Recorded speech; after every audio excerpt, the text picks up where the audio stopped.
It's a beautiful night for baseball in San Diego, and as we continue with the E-Trade pregame show, let's send it upstairs to the public address voice of the Padres, Mr. Bruce Binkowski.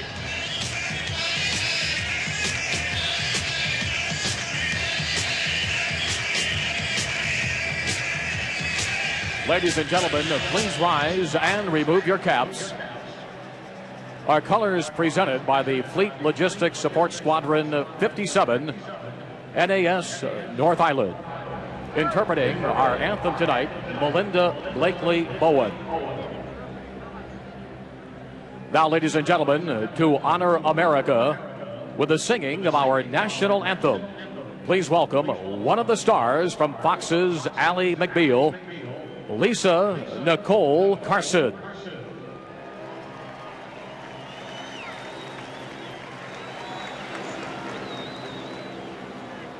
Oh, say, can you see by the dawn's early light what so proudly we hailed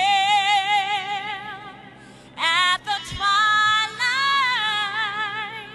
last gleaming, whose broad stripes and bright stars through the perilous fight, while the ramparts we watch were so gallantly streaming. And the rockets red glare, the bombs bursting in air, gave through the night that our flag was still there. Oh, say does that star-spangled banner yet wave?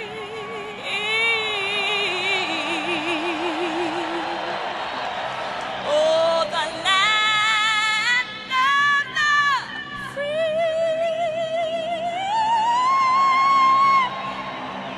and the home of the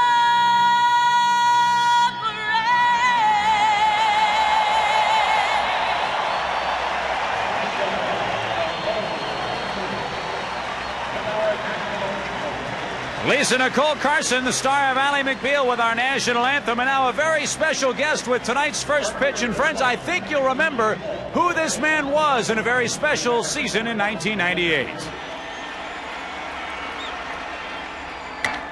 Down the left field line, is it enough?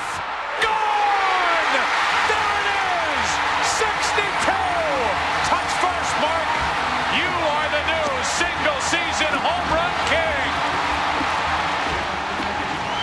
So Mark McGwire, Big Mac, is going to throw out the first pitch in tonight's ball game. And folks everywhere around baseball owe a big debt of gratitude to Mark McGwire and Sammy Sosa for the spectacular feats they performed on a daily basis, it seemed, throughout this 1998 season. And listen to the roar from mighty Mark McGwire. With grace and dignity, he pursued and surpassed one of baseball's most prolific for 70 years.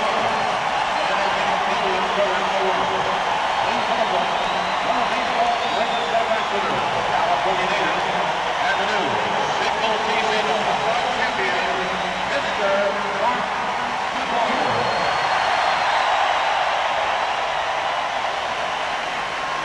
A big roar for mighty Mark McGwire as he throws out tonight's ceremonial first pitch. The crowd roaring in San Diego. The Yankees have a 3-0 lead. The Padres try to stay alive. And when we come back, Joe Buck Tim McCarver and Bob Brenly will have the call of tonight's Game 4 of the World Series after this timeout.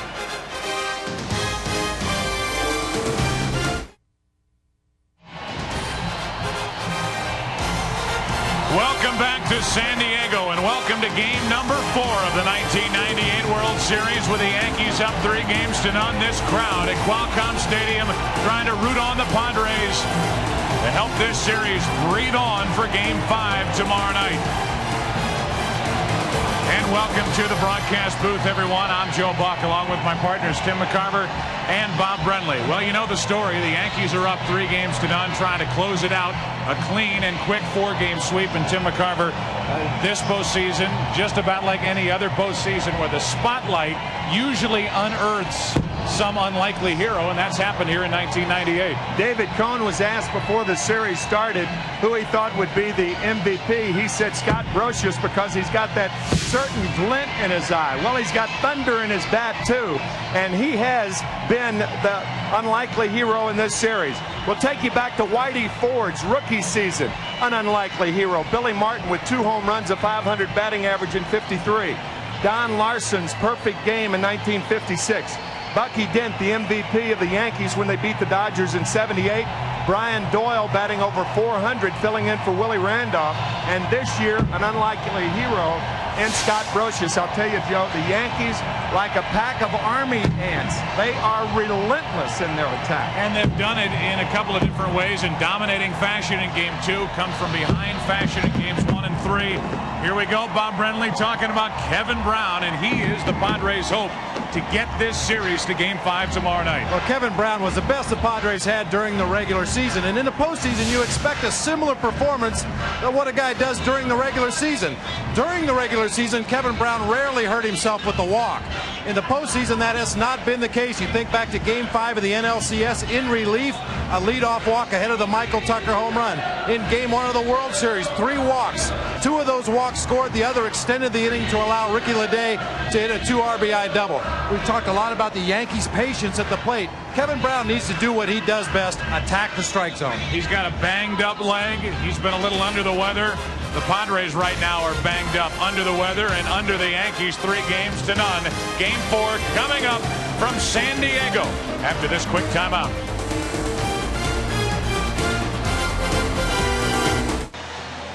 Well, the fan spirit's not diminished one bit with their Padres down 3 games to none. Here come their Padres.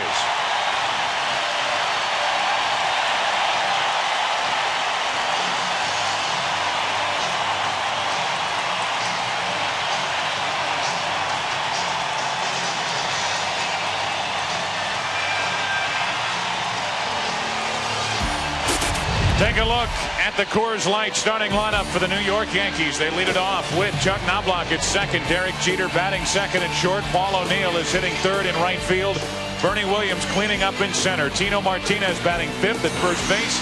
Right now, the leader by a long stretch for the World Series MVP award, Scott Brosius hitting .538 with Ricky Leday in left field. He's 4 out of 7 in this series. Joe Girardi catching, and Andy Pettit is pitching and batting ninth.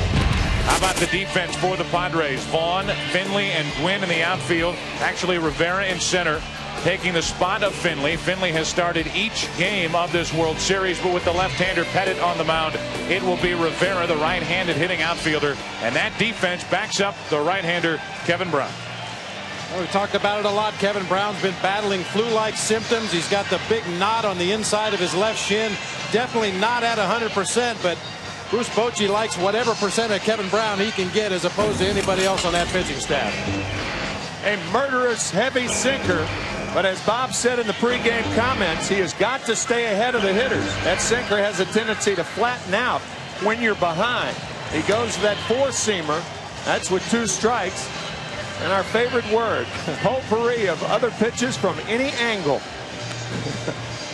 A lot like David Cohn with velocity. Yeah, and a sinker. And a sinker. Talked to Bruce Bochy before the game, and he told us that Kevin Brown is on a pitch count of 190. If he gets to 190 pitches, then and only then will Bruce Bochy think about taking him out. That's the situation the Padres are in, down 3 games to none, as Chuck Knobloch digs in to lead it off. for the Yankees. The broadcast also available in Spanish by utilizing the SAP button on your television. Kevin Brown, an 18-game winner during the regular season. Just watching Brown warm up, he looked freer and looser than he did at Yankee Stadium. Pitch 1 of game 4, strike 1. Home plate umpire is Dana DeMuth. You look at Chuck Knobloch with Tim Tashita at first, Jerry Crawford at second, Richie Garcia at third base, Mark Hirschbeck down the left field line from the National League, and Dale Scott down the right field line. He worked the plate here last night. To the shortstop, Gomez. Good pickup on the move, one away.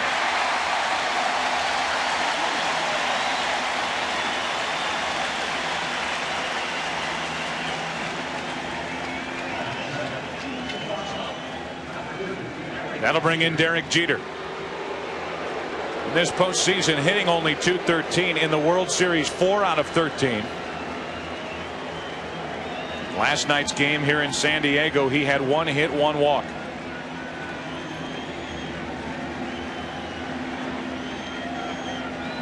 Knobloch grounded out. Jeter waits. Strike 1. The Yankees have gone up there swinging. Well, their approach against Kevin Brown obviously very much different than against Andy Ashby or Sterling Hitchcock, guys who work around the edges of the strike zone.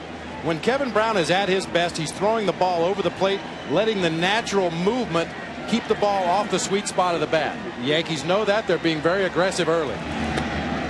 1 ball, 1 strike. Dave Stewart, pitching coach for San Diego. Had a lot of shots of him during this postseason. Such a difference maker with this 1998 Padres as Brown misses inside with a 95-mile-per-hour fastball. 2-1. And that's one of those pitches you say, how can he lay off of these of a pitch like this? But the Yankee hitters continue to lay off that pitch just out of the zone. 2 balls, 2 strikes.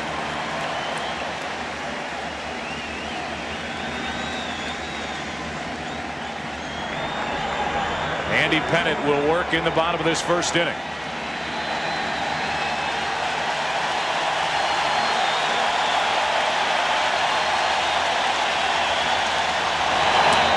Two out.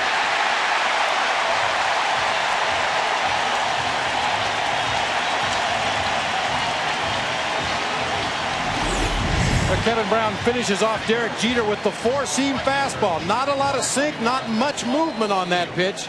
Usually throws that up above the belt, gets a lot of swinging strikes, a lot of pop-ups on that high 4-seamer. 2 out, nobody on. It brings in Paul O'Neill, who is not faring all that well in the World Series. 2 out of 14 with none driven in. Strike 1. And each of the first 3 hitters have swung at the first pitch from Kevin Brown. We said in our pregame comments that Kevin Brown has to stay ahead, and he stayed ahead of the first 3 Yankees. Come on out, come on out. 2 quick strikes on O'Neill.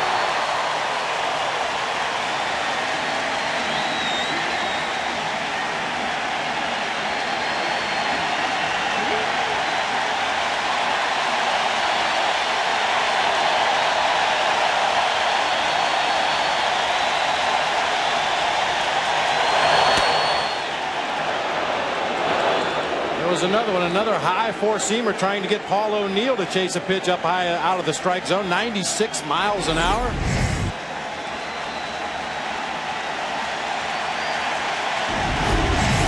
The 1-2 pitch. 2 balls, 2 strikes.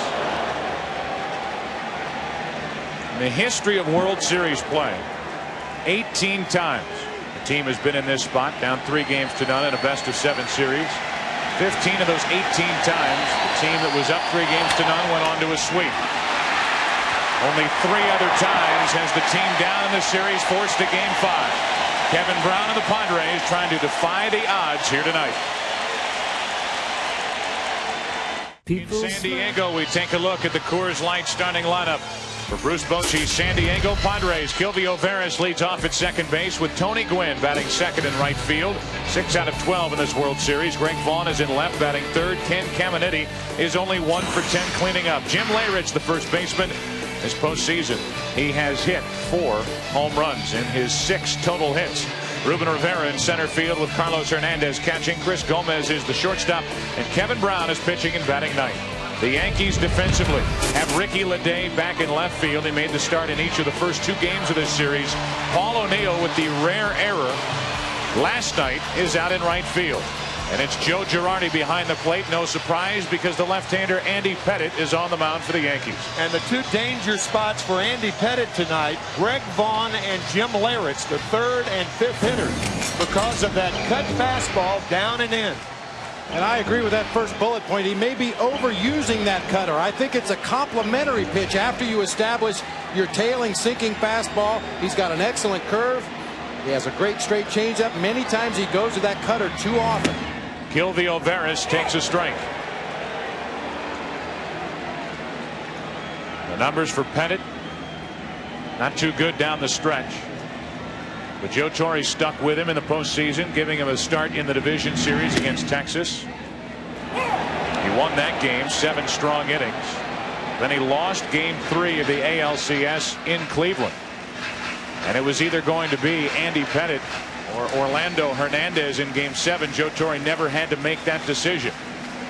But he did go with Hernandez in game 2 of the World Series, and Pettitte here in game 4. The 0-2 pitch, a ball and 2 strikes. Bob, Andy Pettitte heeding your advice so far. 3 sinkers on the outside corner. No cutter yet. When it's most effective, the cutter catches a hitter by surprise. And if you throw it too often, especially with the hitters ahead in the count, that's an easy pitch to get on. That pitch hit the foot of Kilvio Veras, and now the first base umpire is going to say that Veras went around and rule it a strikeout, as opposed to Veras going down to first as hit by the pitch. Veras is trying to go down there, and the home plate umpire Dana DeMuth, along with backup from Tim Tashida, are ruling that Kilvio Veras is out. Joe Torre is satisfied, and that's the first out here in the first inning. Well, it happens more often than you may realize. A hitter swings at a pitch that ends up hitting him, and you can see Veras was out in front of home plate with the barrel of the bat. The movement of the ball came in and hit him on the back foot. On the appeal to first, they said yes, indeed he did swing, which makes it strike 3. And once he does swing, Bruce Bochy arguing once he does swing and it hits him, the ball is dead. So Bruce Bochy gets the explanation. Joe Torre went out to make sure, and the call was made by Tim Tashida, the first base umpire. As they appealed down to first, Veras swung and missed. A strikeout for Pettitte, and now Tony Gwynn. Ball 1. Gwynn is hitting .500 in this World Series. The postseason .283 with a home run and 7 driven in.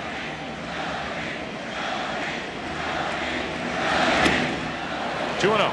And that ball not hit Kilvio Veras. It could have skipped in the dirt by Girardi, and Veras could have made it to first base. Instead, he's seated in the dugout as the 2-0 pitch is grounded to second off the bat of Gwynn. Knobloch the play. 2 up, 2 down for the Padres here in the first.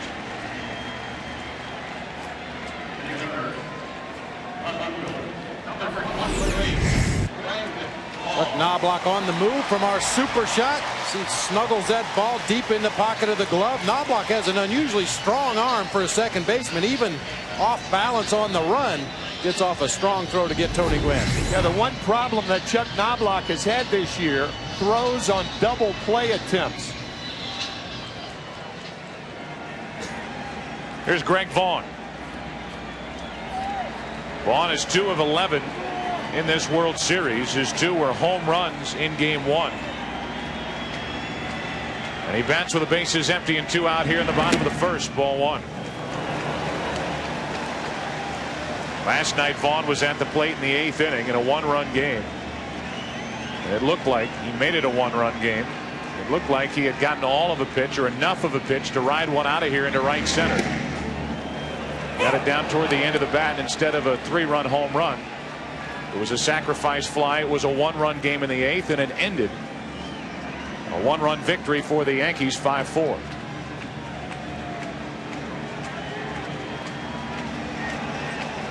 2 out, nobody on. 1 ball, 1 strike. Vaughn pops it into left field.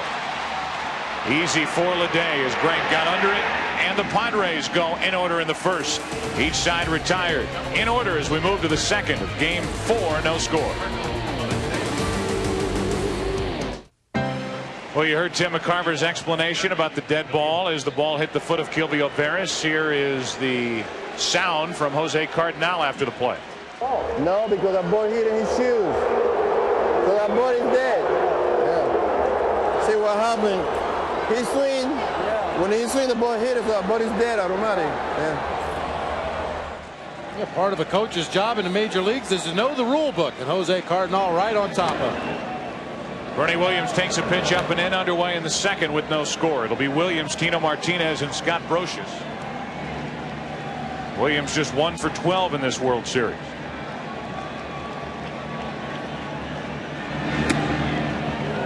Two balls, no strikes. Here are the Yankees up 3 games to none. Paul O'Neill is 2 out of 15. Williams is 1 for 12. Tino Martinez has the 1 home run, a grand slam. He's 4 out of 11. He's picked it up. Brosius, the number 6 hitter, 7 out of 13. He has been absolutely on fire in this series. Red hot. Ricky Leday is 4 out of 7. The bottom of the order has been doing the damage for the New York Yankees. Here they are with a 3 games to none lead as Bernie Williams takes ball 3 up and away, 3-1.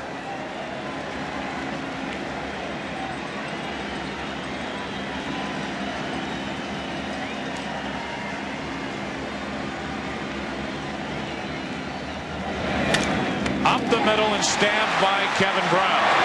1 away.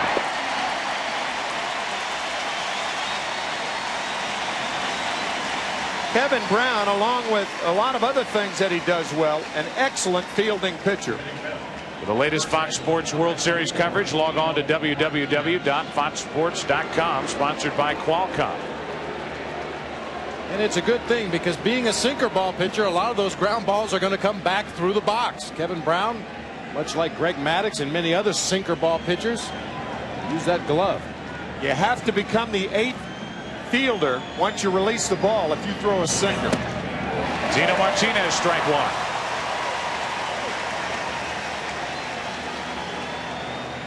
As I mentioned, Martinez 4 out of 11 in this World Series.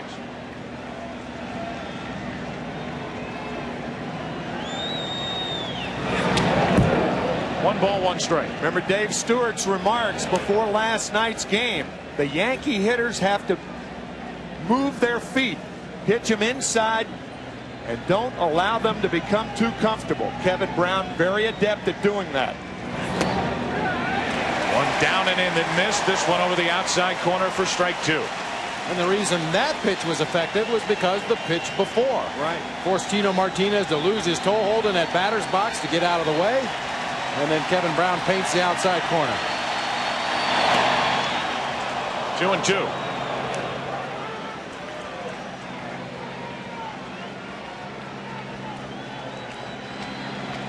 Brosius waits on deck. 1 out, nobody on. 2 out.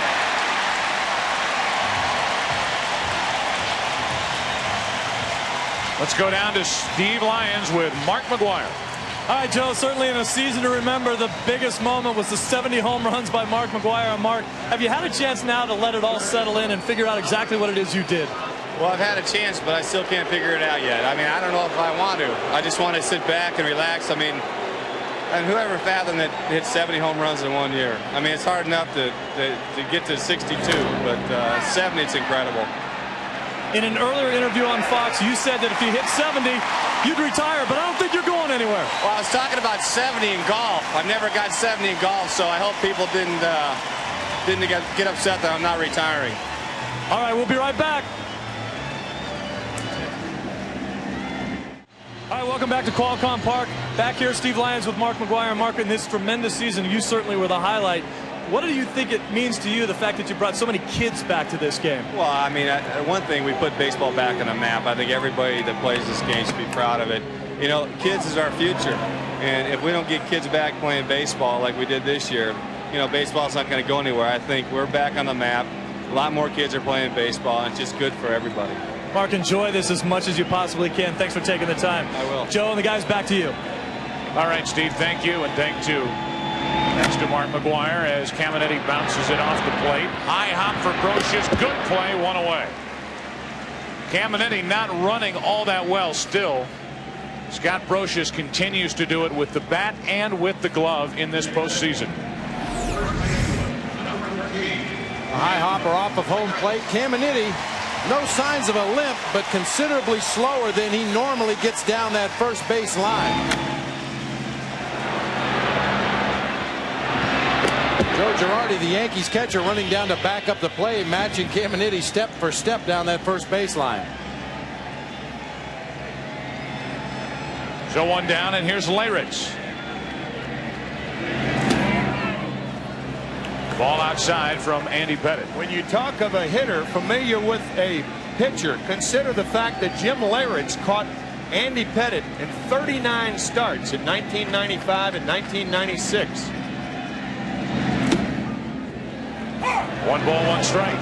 Jim Leyritz, as a matter of fact, was the catcher for Pettit when Pettit initiated his cutter, that cut fastball. And sure enough, the first 2 pitches to Leyritz outside. Leyritz way out in front, strike 2. Yeah, it really gets in your mind if you're a pitcher, knowing that the guy at the plate knows your complete arsenal out there on the mound. So Pettit mixing things up a little, throws him a couple sinkers and then a big curveball.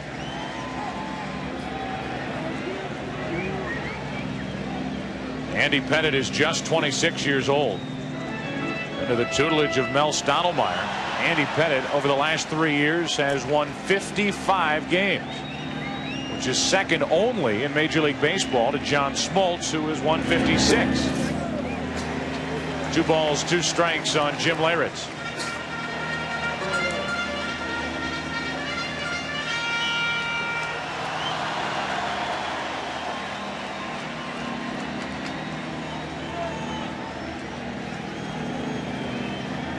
Two and 2 on Leyritz, 1 out, nobody on here in the second. No score.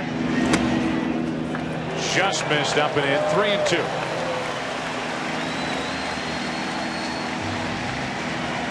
Joe Girardi trying to hold that pitch in the strike zone. He's one of the better catchers in baseball at framing those borderline pitches and making them look a little better than they really are.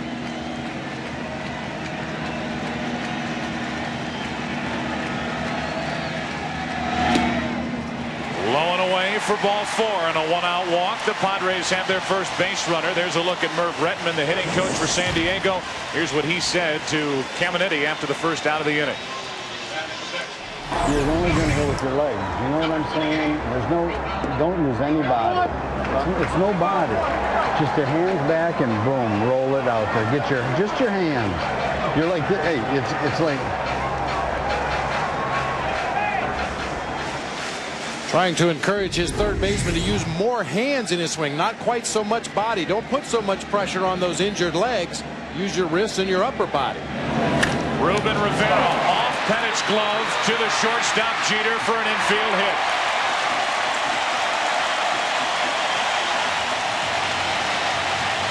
The only good fielding pitcher for the New York Yankees as a starter, Orlando Hernandez.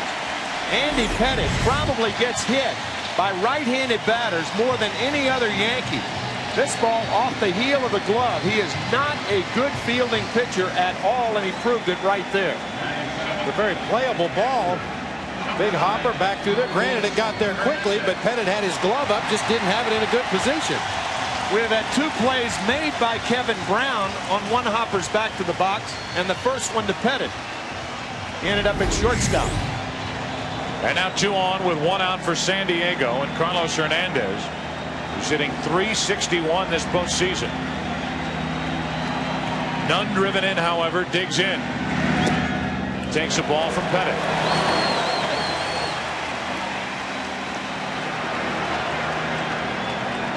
Padres trying to get on top here in the second, and a visit from Joe Girardi.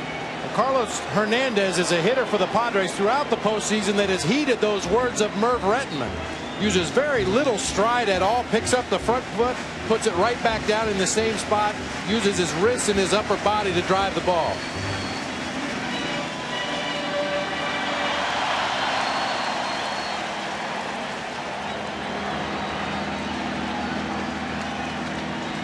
Carlos Hernandez with 2 on, 1 out.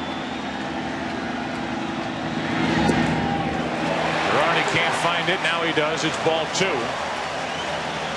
That might have been a cross-up right there. Whenever a catcher goes out to talk to a pitcher after a pitch like this, that ball hit him in the heel of the glove. And with that runner on at second base, often a catcher is crossed up. Looked like he was looking for the local then and got the express. Very fortunate that ball did not get further away to allow the runners to advance into scoring position. So trouble for Andy Pettitte and the Yankees. 2 on with 1 out. 2-0 the count on Carlos Hernandez. That caught the outside corner to make it 2-1. Chris Gomez, the number 8 hitter, waits on deck.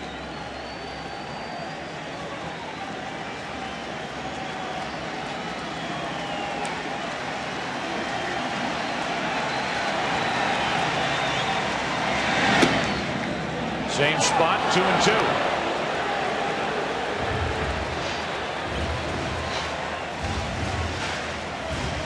A couple of generous strikes given to Andy Pettitte by Dana DeMuth. With 2 on, 1 out.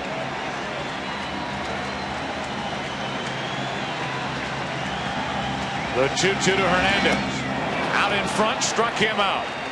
2 gone, and the second strikeout on the night for Andy Pettitte. A key man to get in that situation because Andy Pettitte missed with the first 2 pitches. The curve is low, the fastball and cross-up. Now watch the 2-0 pitch, the 2-1 pitch, and now the curve again to get Hernandez.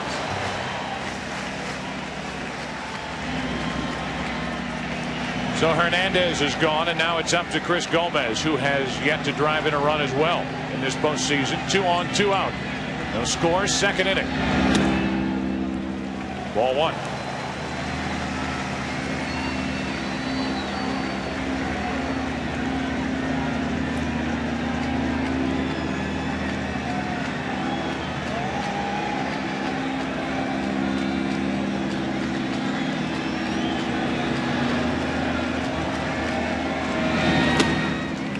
Two balls, no strikes. You can see on the side of Andy Pettitte's hat, he turns his head the opposite way next to the World Series logo. He has written Dad. His father Tom underwent bypass surgery in Texas, recuperating and watching as Andy Pettitte brings it on 2-0, 3-0 with Kevin Brown, the pitcher, on deck. Real life intervening once more. Couldn't help but think, as you look at Joe Torre, who had it intervened 2 years ago. But Greg Vaughn, that matchup, Greg Vaughn's mom is in the intensive care unit in Sacramento. 2 on, 2 out. Ball 4 to load him up for Kevin Brown.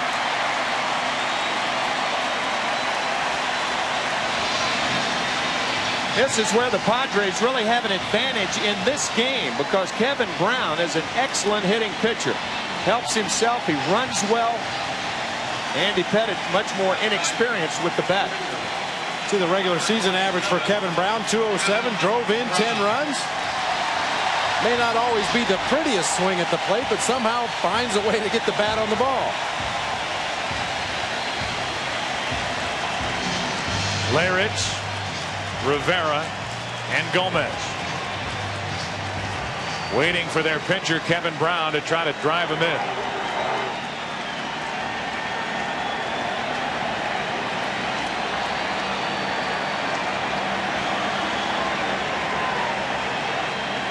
Bases loaded, 2 out, and a strike to Kevin Brown. You look at what Kevin Brown did during the regular season, 10 RBIs, as Bob Brenly talked about, number 2 on the list in the National League behind Kevin Tapani of the Cubs.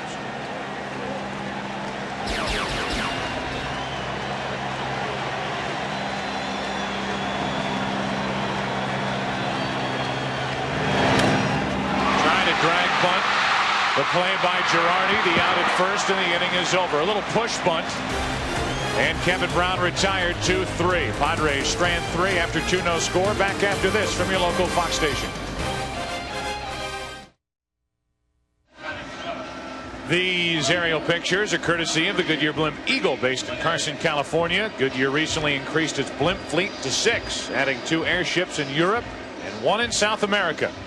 Another nice night to fly a blimp in San Diego. Joe Buck, Bob Brenly, Tim McCarver with you as we move to the 3rd inning. There is no score here in game number 4. The Yankees up 3 games to none. Ricky Leday takes a strike from Kevin Brown. Leday had 2 base hits against Kevin Brown in game 1 on fastballs. Brown starts him off with a curve, comes back with another breaking ball. Ricky Leday, the 4th rookie to get base hits, his first 2 times up in the World Series. Bill Terry did it in 1924. Billy Johnson did it in 1943, and Hal McRae did it in 1970.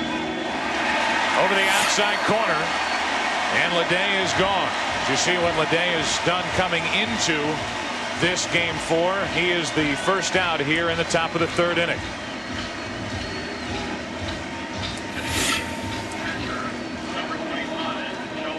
One away, and that'll bring in Joe Girardi, the number 8 hitter, with Andy Pettitte on deck.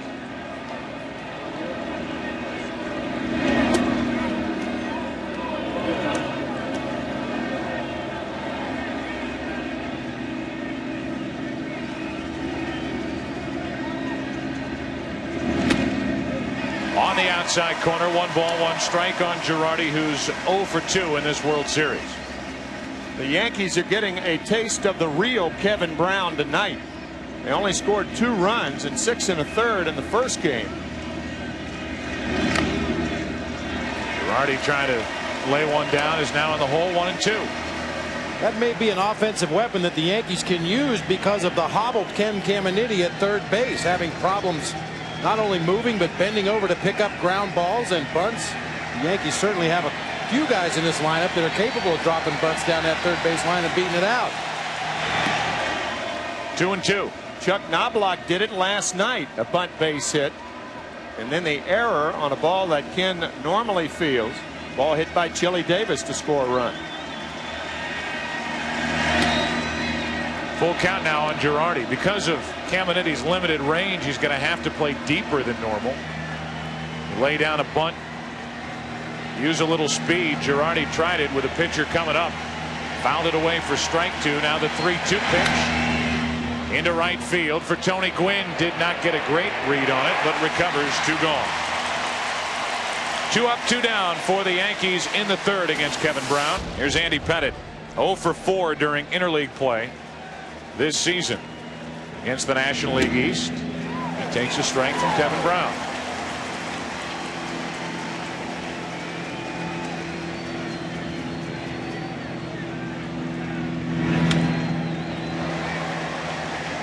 Quickly 0-2. Greg Vaughn very shallow in left field. Inexperienced hitter up there. No way he's going to drive the ball that way. Ruben Rivera shallow also. Pettitte chases one, strikes out, and that's number 4 on the night here in game 4 for Kevin Brown. Top of the order for the Padres. Bottom of the 3rd, no score. Here's Kilby Alvarez, the leadoff man for San Diego, with Tony Gwynn to follow, and then Greg Vaughn. Top of the order against Andy Pettitte. Bottom of the 3rd inning, no score.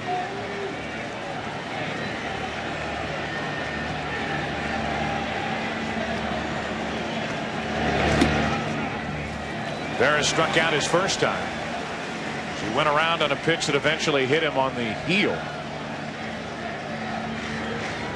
Took a ball, now waits for another.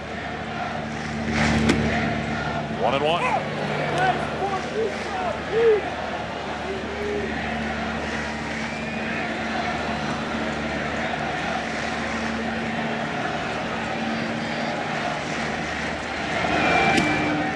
Harris shows the bunt and pulls back from strike 2. 1-2.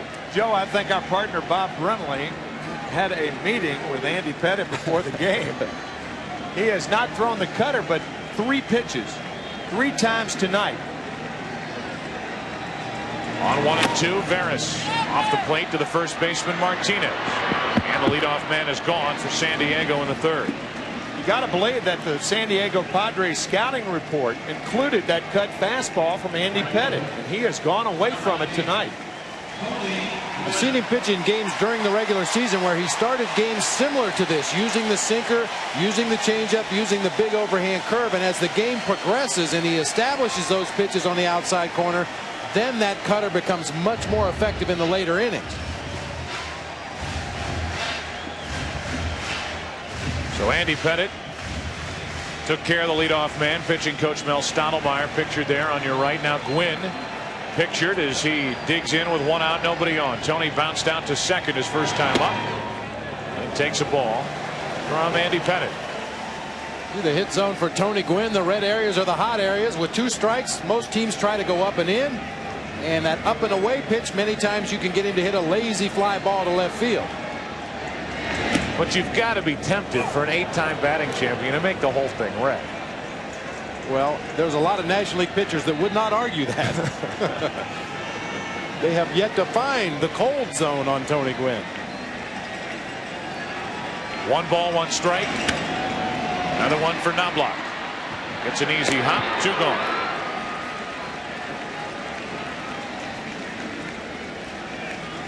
They announced the crowd here last night at 64,667. I am going to climb out on the limb and say that this is a bigger crowd here tonight. Thanks for your support. 2 out, nobody on for Greg Vaughn. I'm counting. Okay. I'll be right with you. Vaughn, his first time up, flying into left.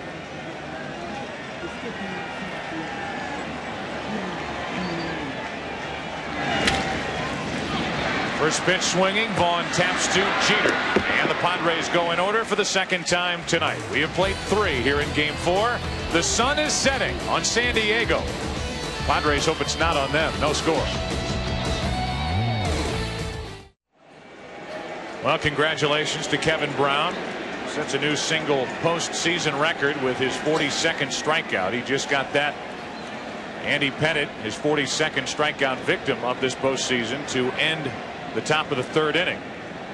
But that comes with a gigantic asterisk as Knobloch leads it off and takes a strike over the outside corner. Obviously, in this day and age, these players, Kevin Brown has had many more opportunities to rack up strikeouts with divisional play and then the 3 divisions, the wild card format. As he misses just outside to Knobloch. And within this one postseason, Kevin Brown is making his 6th appearance and his 5th start. So he's had the extra opportunities and had extra opportunities within the extra opportunities because Bruce Bochy keeps running him out there. Why not? 1 ball, 1 strike.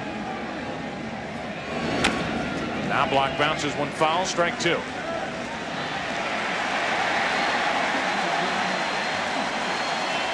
Who caught the foul ball? Mark McGwire. How about that? He thought his season was over. Look at this. Good hands. Oh.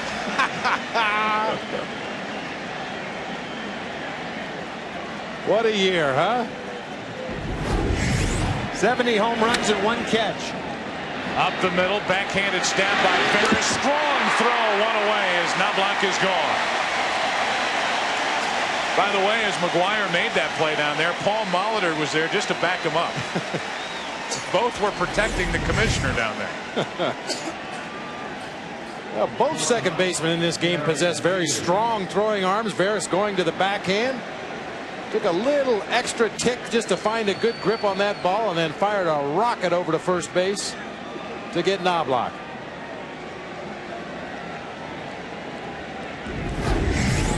So 1 down, and the batter Derek Jeter, who struck out his first time, tries to loop 1 into right. Gwynn on the move, won't get there. Base hit, but makes a strong play to hold Jeter to a 1-out single.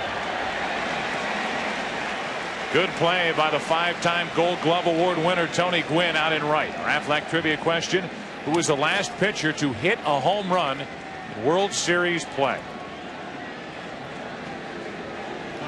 1 on, 1 out for Paul O'Neill, who was 2 out of 15 in this series. First time that Joe Torre has had an opportunity to run with his offense. Derek Jeter on at first base. Outstanding base stealer. Paul O'Neill, a contact hitter. And Kevin Brown will throw twice as many ground balls as fly balls. Jeter held on by Leyritz, and a strike on the outside corner to O'Neill. And because of that sinker that Brown possesses, 18 times this year he induced the opponent to hit into a double play. Most teams choose to get their runners in motion when possible against Kevin Brown to stay away from that double play.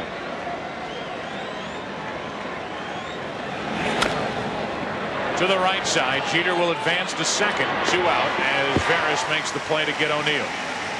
Paul O'Neill now 2 out of 16 in this World Series. And the batter will be Bernie Williams, a cleanup man, with Jeter at second and 2 out. Talked about this crowd and talk about the support for these Padres. No matter what happens to the Padres in this World Series, the people of this community and in the surrounding areas ought to be awfully proud of the way they've come out and supported the Padres in this postseason, making this one of the most electric and exciting ballparks for baseball. Go ahead run at second with 2 out. Bernie Williams at the plate. Bernie with only 2 RBIs in this World Series, which came in a home run in game 2. Ball 1.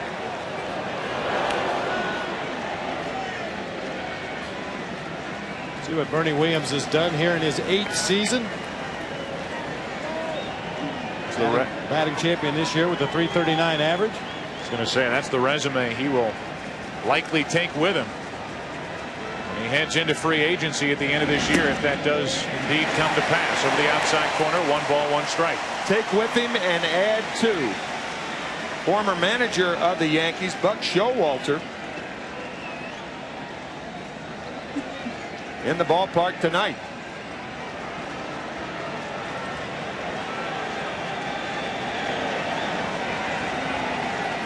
Jeter at second with 2 out, 1 ball, 1 strike on Bernie Williams.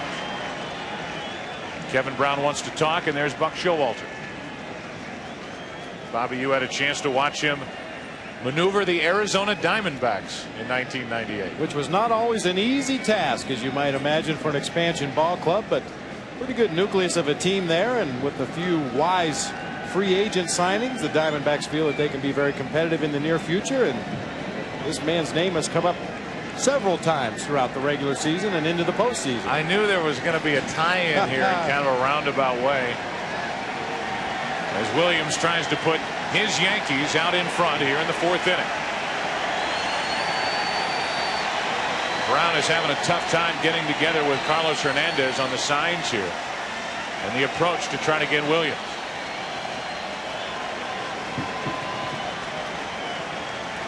Runner at second, 2 out. Williams pops it up. Left side of the infield, shallow left. Gomez, the shortstop, inning over. A 1-out hit by Jeter. The Yankees strand their first. Bottom of the 4th inning, game 4, no score. The Padres, with a man on second, are using the 3rd sign. There's the first one, there's the second one, and then the pinky inside. And here's the pitch to Bernie Williams. Inside fastball to end the inning. Now those could change from inning to inning, but those were the signs in the 4th. There's Caminetti. He takes a ball. Pinky for pop-up. Pinky for pop-up, inside fastball. Caminetti, Leyritz, and Rivera for the Padres here in the 4th inning with no score. Padres down 3-0. Caminetti a strike. The outside corner. 1 ball, 1 strike. There's a former bullpen catcher. It's great in a rain delay. My gosh. 2 balls and a strike.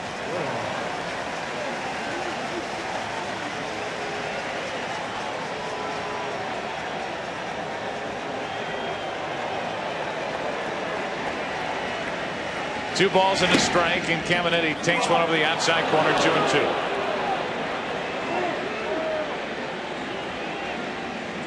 Caminiti bounced out to third his first time up. A high chopper. Brosius made a good play. Andy Pettitte got into and out of trouble. 2 walks and a single in the second inning, but the Padres left the bases loaded. Caminiti goes down swinging.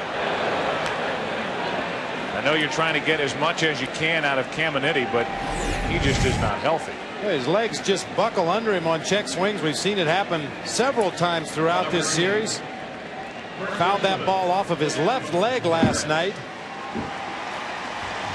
Once again goes down in a heap at home plate. You really have to admire his guts and his grit for going out there and trying to get it done, but you have to question his effectiveness at this point.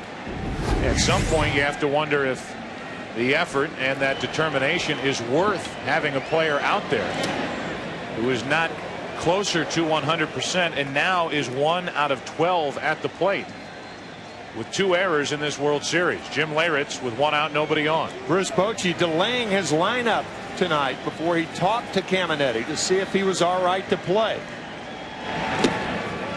You said it a couple of years ago when we were doing a game, Tim, that Ken Caminiti is always paid the highest compliment that a player can be paid when his teammates and the opposition call him a gamer. And he is trying to do everything he can, but just ineffective, likely due to injury in this World Series. 3-0 now on Leyritz. In baseball, that is the best word as a compliment that you can pay a player. Gamer. Leyritz cut it loose on 3-0. It's a strike over the outside part, 3-1. Even if he was hitting, he's going to take that pitch. That is a pitcher's pitch. Try to make it be in your zone. Pettitte has struck out 3, walked 2, and allowed only 1 hit. Full count, and that caught Joe Girardi. Joe, you picked up something before the game, about an hour and a half before game time. Joe Girardi, after more than 170 games this year, was down in the right field corner blocking balls. It's a horrible drill that most catchers go through in spring training, and I have never seen a catcher do that in October, this late in the season. The 3-2 to Leyritz. That's out in front of the plate. Girardi after it. 2 up, 2 down. Leyritz now 0 for 1 with a walk. Our Aflac trivia question: who is the last pitcher to hit a home run in World Series play? Our Aflac trivia answer: Kenny Holtzman.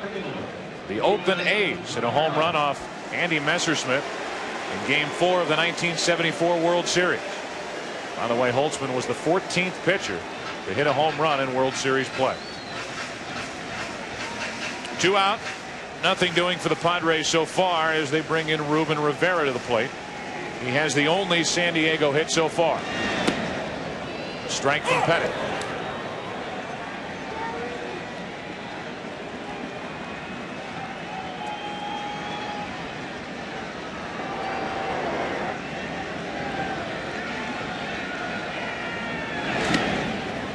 One ball, 1 strike. See Pettitte as he takes his signs from Joe Girardi, tips his head down a little bit, just barely peeking underneath the bill of that cap. To focus on the target.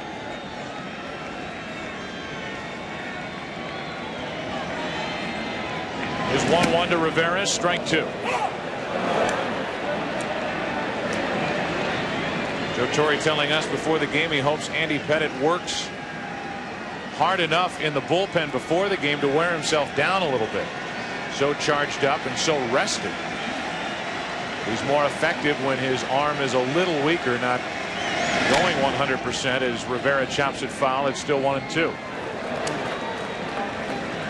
When Andy Pettitte gets the normal rest, which is 4 days between starts, he's 51-18 throughout his career. When it's more than 4 days, it's 14-15 is his record. Considerable difference when he is too strong and not in the flow. He hasn't pitched since Game 3 of the ALCS as he misses down and into Rivera. 2 balls, 2 strikes. And it was not an effective outing for Pettite. At Cleveland, he was the loser in Game 3, lasting only 4 2/3 innings, allowing 6 runs on 8 hits, 4 home runs. The 2-2. Up the middle, Rivera robbed by Derek Jeter. That's incredible. Derek Jeter to his left over the second base bag. The bounce to first. So good. No score after 4. Andy Pettitte, the beneficiary of a tremendous play by Derek Jeter on our Fox Super Shot. Ranges way up the middle, makes the play. That's good enough in itself. Look at this off-balance throw. A one-hopper by design to Tino Martinez to get a very speedy runner. Ruben Rivera at first base easily. Super shot, super play. Incredible throw from Derek Jeter with his momentum carrying him across the infield, throwing across his body. As Tino Martinez leads off the 5th inning and takes a strike.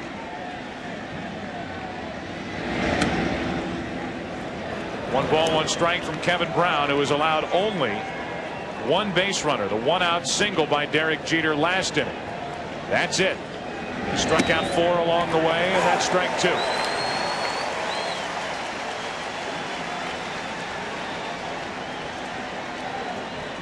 Brosius and Leday will follow for the Yankees.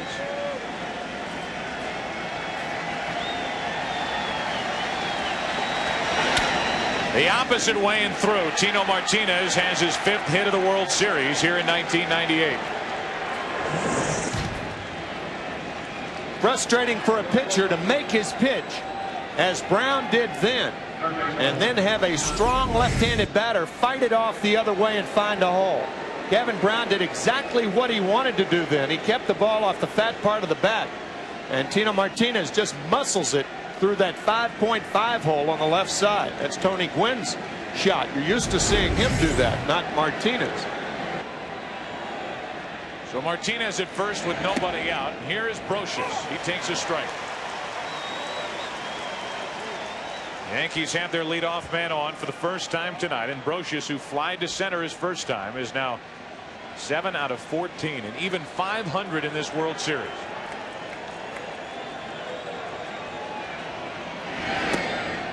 Brosius in last night's game got the Yankees started, leading off the 7th inning with a home run against Sterling Hitchcock, and capped the scoring for the Yankees with a 3-run home run in the top of the 8th.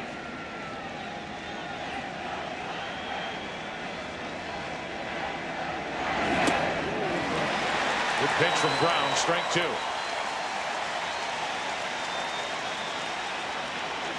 So many times throughout the postseason, we've seen the Yankees take advantage of situations when they're at the plate. Tino Martinez on at first base. Leyritz holding him close to the bag. A big hole on the right side. So Kevin Brown's going to make it tough for Brosius to hit it that way. Got him over the outside corner. Strikeout number 5.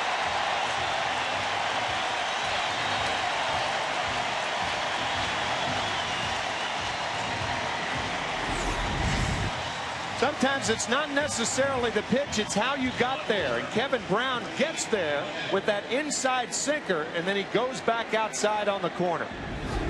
Excellent sequence by Kevin Brown. So Brosius is 0 for 2, 1 on, 1 out. And here is Ricky Leday. 93 miles per hour from Kevin Brown, ball 1. Leday struck out his first time. It is still 4 out of 8 in this World Series.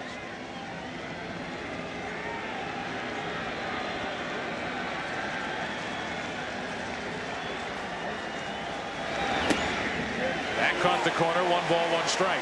You can see that unusual way. The first move that Kevin Brown has from the stretch, it's that herky jerky coming up, and that can freeze a hitter. Two of the elements of hitting is to wait and have quick hands. Sometimes it's tough to wait when a guy like Kevin Brown jumps at you like that. And he'll do that not only on his fastball, he'll do it on his changeup occasionally, trying to get that batter to speed up his movements at home plate and then throw a changeup out of that herky-jerky delivery. Leday shoots it down the right field line into the corner, into the Yankee bullpen. Gwynn digs it out. They will hold Martinez at third, at second, and third with one away here in the fifth. Ricky Leday, his fifth hit of this World Series. It's a one-out double.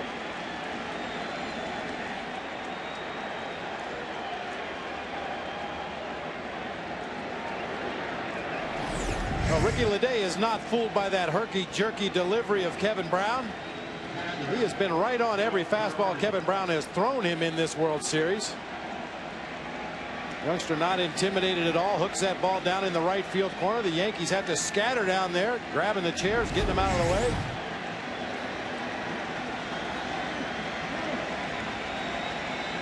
Do you put Girardi on here? With Andy Pettit up next. Girardi, an excellent butter, by the way. Kevin Brown brings it back to Brown. Looks Martinez back to the bag, gets the second out of the inning. That's 3 times tonight already that Brown has fielded his position.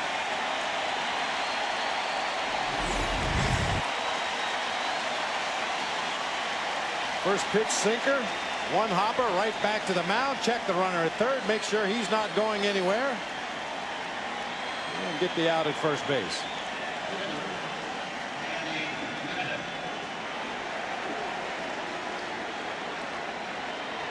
Brown held that look at third just a little bit longer than normal. You see Tino Martinez trying to jockey down that third baseline. Now it's up to Andy Pettit for the Yankees, second and third, 2 out. Strike one. Pettit struck out his first time. By the way, that play by Kevin Brown with the infield in, you can see how quickly that ball got back to the mound. If he doesn't make that play, it goes through and the Yankees are on top. Instead, he did. Girardi the second out. The 0-1 to Pettit. What a play by Carlos Hernandez to save a run. 1 ball, 1 strike. That is a terrific play by the Padre catcher. Anytime a ball bounces in front of home plate, it makes it doubly difficult to block the ball. Just in front of home. Kind of scoots toward Hernandez. Fine play by Carlos Hernandez.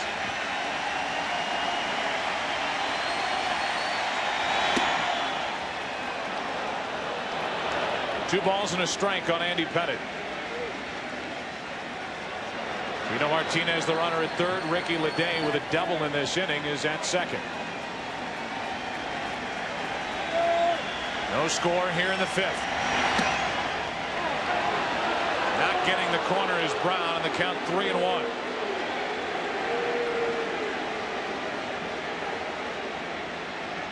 You'd anticipate Pettit taking another pitch here. Normally you turn your hitters loose on a 3-1 count with 2 runners in scoring position, but because Andy Pettit is not experienced as a batter, I would anticipate he's going to take a strike here. He does, and the count's full.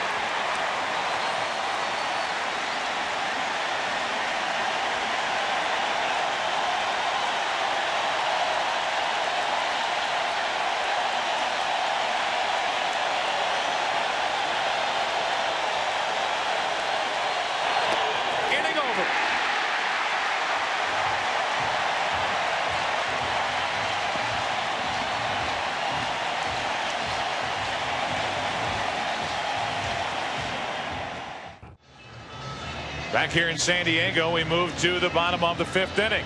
This game summary is brought to you by MCI. Andy Pettit, 4 innings, only 1 hit, no runs. No runs for Kevin Brown, 5 innings. He struck out 6. The bottom of the order, which has been so potent for the Yankees in the first 3 games of this World Series, a combined 1 for 8.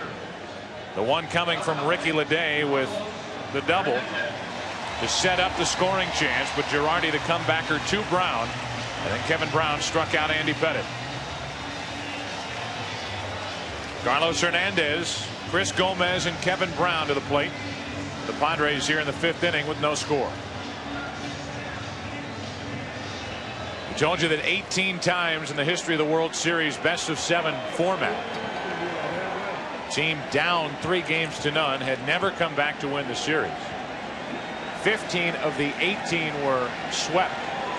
And only 3 teams forced just a game 5. And that's what the Padres are trying to do here tonight against Joe Torre's Yankees. Force a Game 5 tomorrow night. And then try to force this series back to Yankee Stadium. 0-2 in a hurry on Carlos Hernandez. Under those circumstances, Game 6 has only been forced one time in postseason play. And that's when Atlanta just did it by winning 2 in a row here in San Diego against the Padres. And San Diego won Game 6 in Atlanta. Got a shot of David Wells from nearby Ocean Beach near Point Loma. Went to Point Loma High School. He would be the starter in Game 5 if this series gets to Game 5 tomorrow night and oppose Andy Ashby.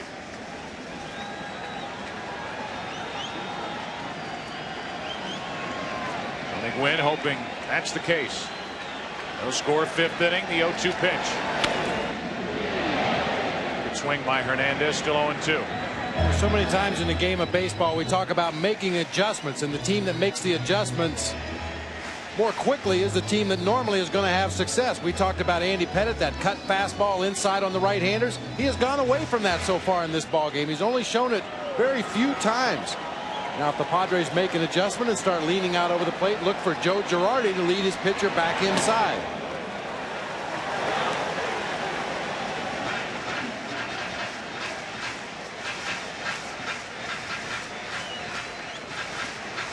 Ball and 2 strikes on Carlos Hernandez leading off.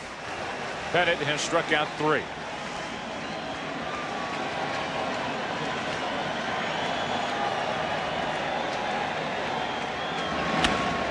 That's foul. Carlos Hernandez always ready for something inside. There are not that many dead pull hitters in the major leagues anymore, but Carlos Hernandez certainly one of them. Always ready for something on the inside part of the plate. I think a lot of that, Tim, has to do with the fact that he doesn't overstride. He doesn't get his body out of position. He's always ready to hit that inside pitch. Hernandez strikes out, and that's the start to the bottom of the 5th. Strikeout number 4 for Andy Pettitte.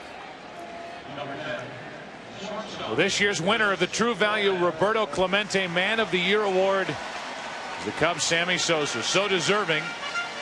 Sammy could not be here this evening to receive this award as he is in his country, the Dominican Republic, helping with hurricane relief. But congratulations to the True Value Roberto Clemente Man of the Year, Sammy Sosa, who hit 66 home runs and will get many, many votes for the 1998 National League's Most Valuable Player. It's been a series of hats for Mark McGwire throughout 1998. Postseason press conferences has been one hat after another. Somebody just got a nice pop on national television. Gomez with 1 out, nobody on.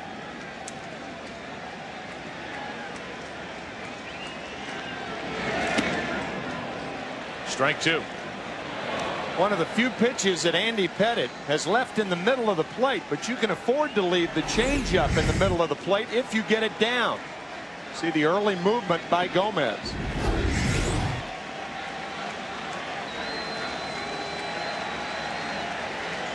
And now the 1-2 pitch. 2 balls, 2 strikes with Kevin Brown, the San Diego pitcher, on deck.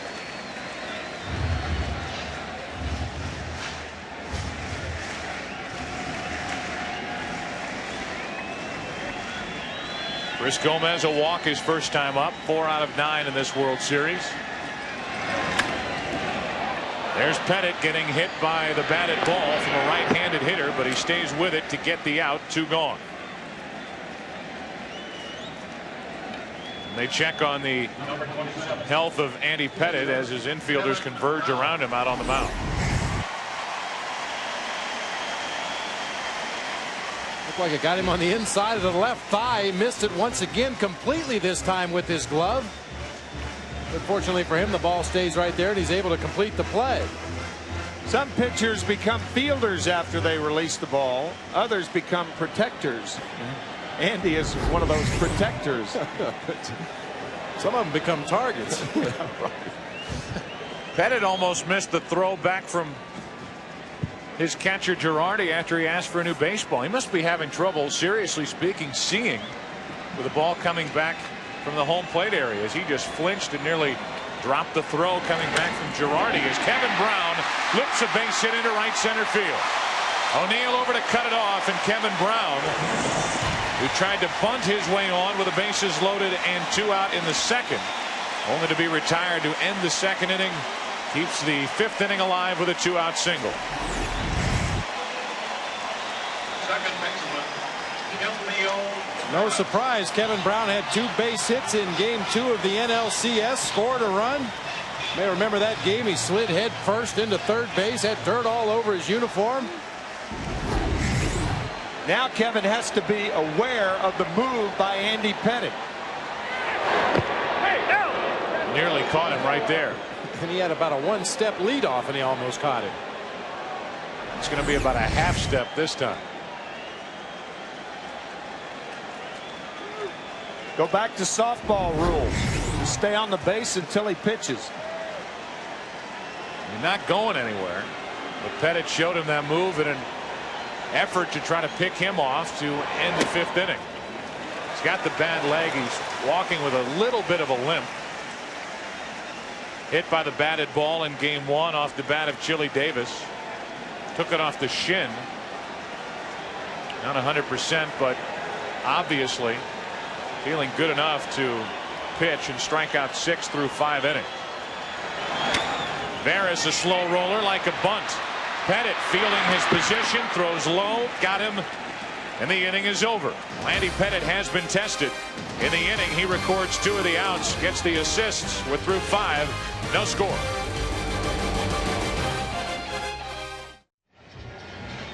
Into the 6th inning, no score. One of the world's most enduring symbols, the Goodyear Blimp Eagle, has been providing aerial pictures all night long. For a look inside the Goodyear Blimp and how it maneuvers, try its website, www.goodyear.com. Speaking of maneuvers, how about the way that Andy Pettite maneuvered that ball from glove to hand? Check this out. Every infield instructor in the world is cringing as they see that. They're always taught to take the bare hand into the glove, get a grip, and then make a throw. Here's Knobloch to lead off. 6th inning with Jeter and O'Neill to follow. Top of the order against Kevin Brown. 3rd trip through the lineup for Brown. And a breaking ball for a strike as Knobloch was turning away.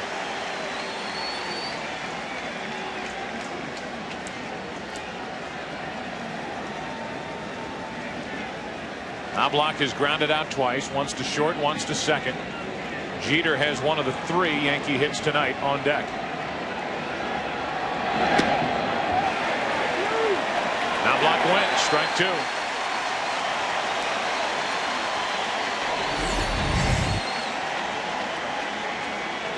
Breaking ball from Brown on the outside part of the plate. You can see Knobloch not able to hold up in time.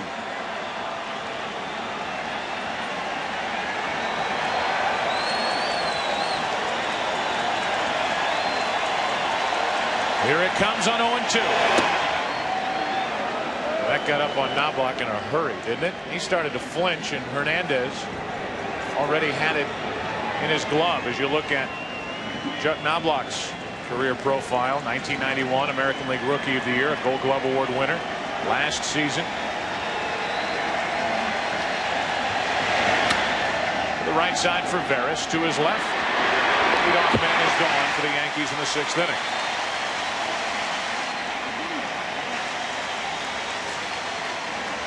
That'll bring in Derek Jeter. The Yankees have brought their good luck charm. He's been on the trip. He bat boyed game 2 back at Yankee Stadium. Jimmy DeAngelo. He hasn't lost in that bat boy uniform for the New York Yankees. George Steinbrenner ran into Jimmy and his father in Cleveland during the ALCS. Jimmy had been hit by a foul ball a year ago, had undergone some plastic surgery. Told the story to Mr. Steinbrenner, and he said, all right, you're in uniform tonight and bat boying for the Yankees, and they've brought him along. And there's talk that they're going to sign him to a multi-year contract. The Yankees continue to win. with little Jimmy D'Angelo manning the bat boy tours. Of course, he'll have to repeat ninth grade. Imagine him getting back to school. Jimmy, there's your homework. I did it. I did it. I swear Don Zimmer ate my homework. Jeter to the shortstop Gomez. What a play. Too late, base hit. A 1-out hit for Derek Jeter, and Chris Gomez did all he could. If Chris does not catch this ball on the first hop, he's not going to get the speedy Jeter. Jeter out of the box in a hurry, but that short hop right there cost Chris Gomez the out. Sparkling defensive play right there. Only the speed of Jeter allowed him to beat it out. That's a play we've seen Ozzie Smith in his career in St. Louis practice before ball games. Jeter will get sliding gloves or a brace for his wrist as he runs the bases. He's on with 1 out. He came in.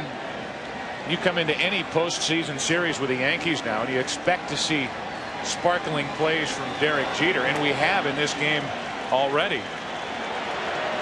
Ball off the bat of Ruben Rivera back in the 4th, but we've also seen very good defense from Chris Gomez throughout this postseason. 1 on, 1 out for Paul O'Neill. That's into right field in trouble. Gwynn won't get there. To the wall. Gwynn with a barehanded pickup off the wall, and it's 2nd and 3rd, 1 out. As Paul O'Neill has his 3rd hit of this series, it's a double.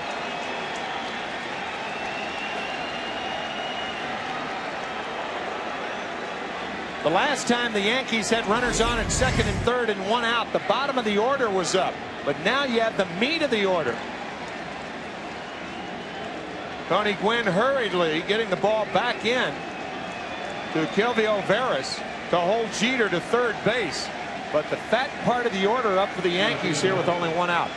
A quick throw right there by Kelvio Veras to 2nd base. They may have had a play at Paul O'Neill. Tony Gwynn did such a good job of getting to that ball quickly, barehanding it, and getting back to the cutoff man.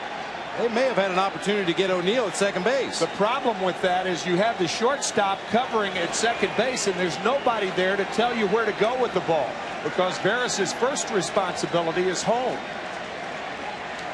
You have your back to the plate. And now with 2nd and 3rd, 1 out, first base open, the infield is brought in.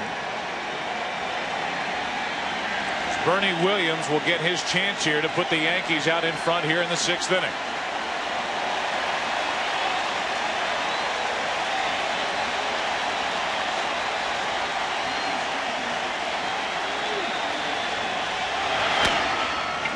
Back to Brown, an eternity as he waits for it, throws to first for the out. The run scores, and the Yankees take a 1-0 lead.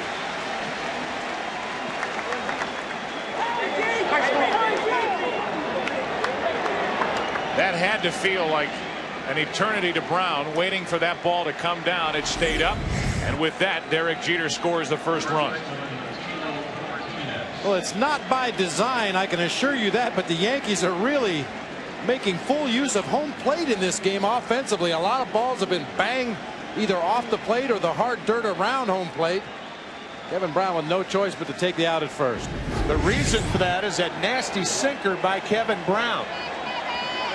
Now runner at 3rd, 2 down for Tino Martinez, ball 1. That, by the way, was a contact play. Derek Jeter going on contact, anything on the ground. Bernie Williams thought he was safe at first, but punched out by first base umpire Tim Kushida. Pitch is low, 2-0 on Tino Martinez. So the Yankees lead in the series 3-0. They lead here in the 6th inning of game 4, 1-0, with O'Neill at 3rd and 2 out.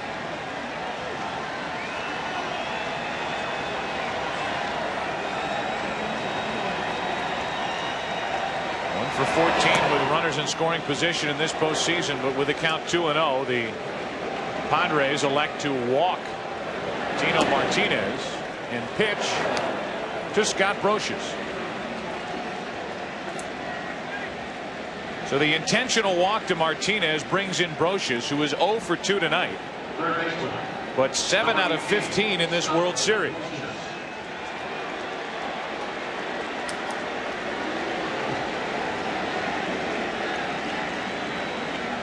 Big numbers throughout the postseason for Brosius, as he leads his Yankees with those 14 RBIs in this postseason. First and third, 2 out. Brosius missed that by plenty. Strike one. That was as bad as Scott Brosius has looked on any pitch in this series. That's a slider way off the plate.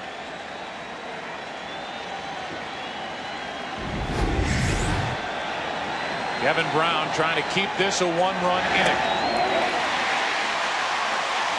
0-2 on Brosius. In the first game of the divisional series, Joe Torre and Don Zimmer stole a run by sending the runner at first base. The runner at third was Chad Curtis. We'll see what Joe does here.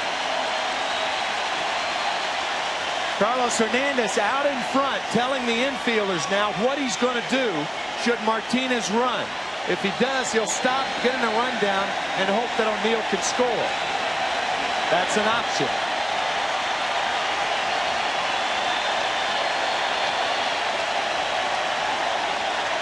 First and third, 2 out, and the 0-2 pitch. Brosius lays off, a ball and 2 strikes.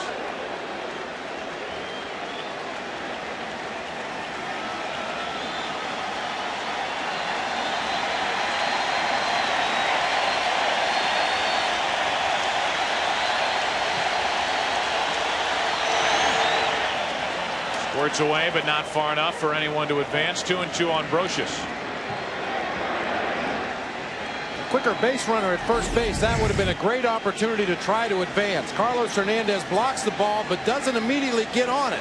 If the runner at first breaks, it puts Carlos Hernandez in a very tough situation. Do you try to throw to second and get the runner advancing? Do you hold the ball? But Tino Martinez, a very cautious base runner, freezes initially, then has to go back to first.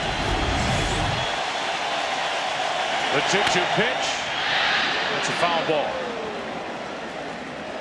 And that's why the runner at third base leads off in foul territory. Should Paul O'Neill have been hit by that ball, it would have just been a foul ball. If he's in fair territory, he would have been out.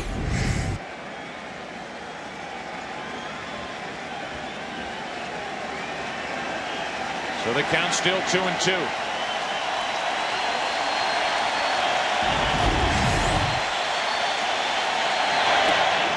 Inning over.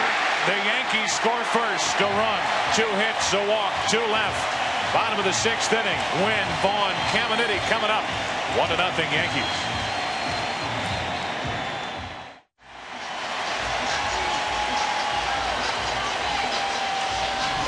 With runners on at second and third, the runner at third takes the lead. It's a contact play right there. You land on your right foot, and that right foot propels you forward when the ball is put in play on the ground, and that's how Jeter had such a good jump from third base. Tony Gwynn leads it off for the Padres. The Big Bats are here in the 6th inning for San Diego, down 3-0, down 1-0 to Andy Pettit and New York. Wynn, Vaughn, and Caminiti.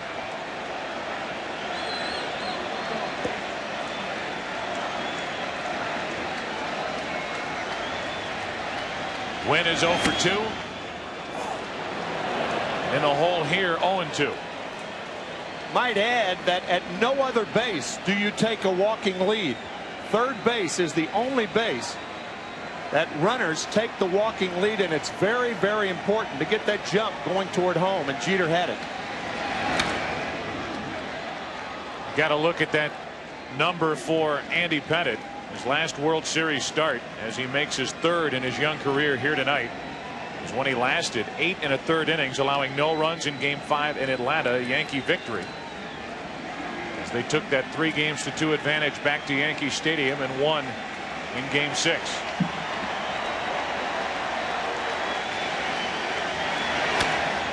Wynn reaching. Tino Martinez has to wait. Wynn is safe.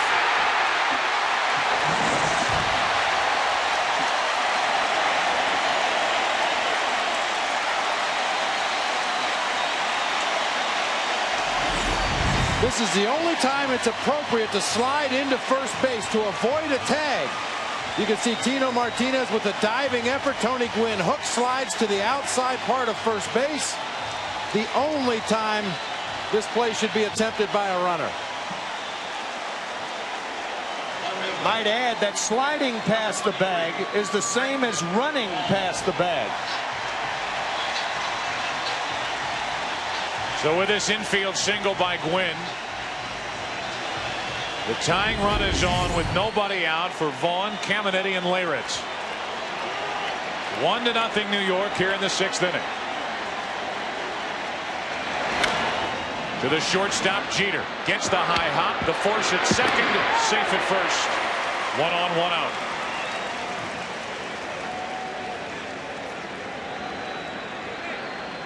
Most shortstops would go to first base on a ball like this, but Derek Jeter throwing back across his body to get the lead runner. Another fine play by Jeter. Jeter always has that bare hand close to his glove to make that exchange quickly from the glove into the throwing hand, and he's able to unload the ball quickly and get the lead runner. So Gwynn will take a seat. He's forced at second, and now the batter is Caminiti. 0 for 2 with a strikeout, a ground out. And now the double play ball to second. The flip to Jeter on to first. 4-6-3. A leadoff infield single. Nothing after that.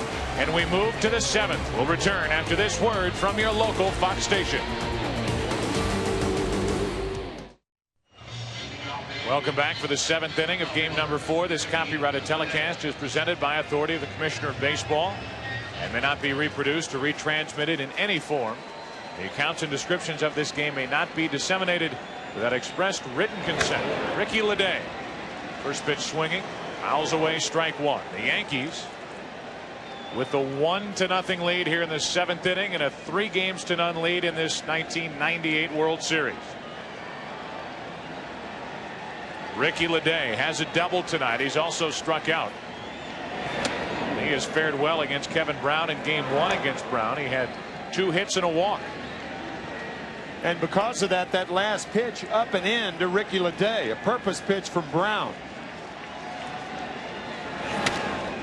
A flare into shallow right, might drop, will drop. Ricky Leday, another base hit. 2 out of 3 tonight, and the leadoff man is on for the Yankees in the 7th. Here are Bruce Bochy's thoughts on his starter tonight, Kevin Brown.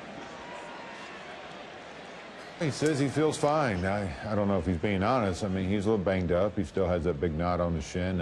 Physically, I think he's getting over this bug, but he still has some signs of weakness, or he did yesterday, but he said he'd be good to go. And he's a warrior. He'll be out there, and we'll keep a close eye on him. When asked how he felt, Kevin Brown told the local reporters, "I feel lovely." Girardi at the plate after the leadoff single by Ricky Leday. No bunt here. A hit and run, however, a real possibility. The pitcher up next, and no one warming for the Yankees. If Girardi does make an out, Andy Pettit would probably try to get the runner over with the bunt, even with 1 out. Girardi takes ball 1 low. I think he took on purpose to get ahead of Kevin Brown so Joe Torre could put the hit and run on.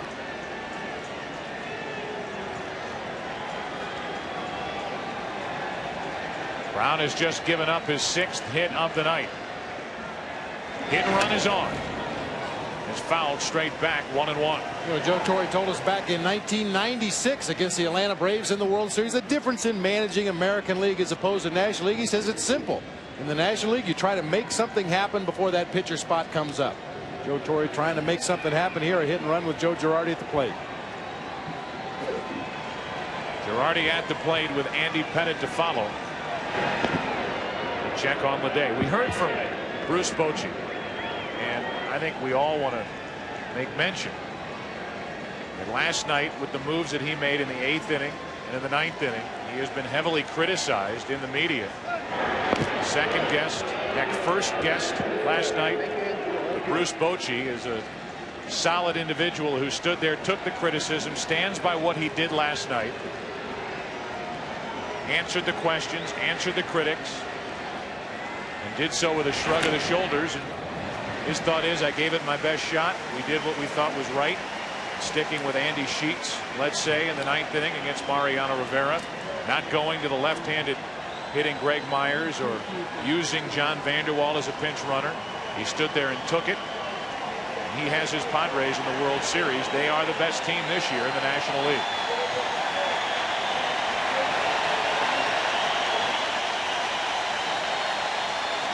The 1-2 to Girardi is fouled back.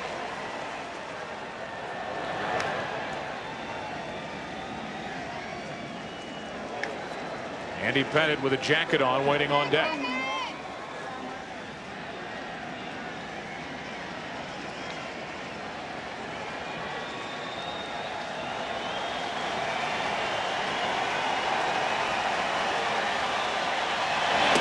Girardi strikes out, one away.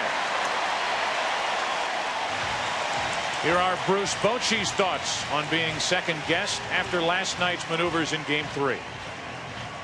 It's the nature of the game. I know it's going to happen, especially in the World Series, and you know every move is going to be scrutinized. And when they don't work, you know, hey, it's going to be your fault. That's fine. I'll take the blame for it. But you know, for me, it's just doing what I think is best for this club and what gives this club the best chance to win. It's the kind of guy the Padres have in their dugout in Bruce Bochy. One on with one out, and Pettite drops down a perfect bunt. Barris over to cover.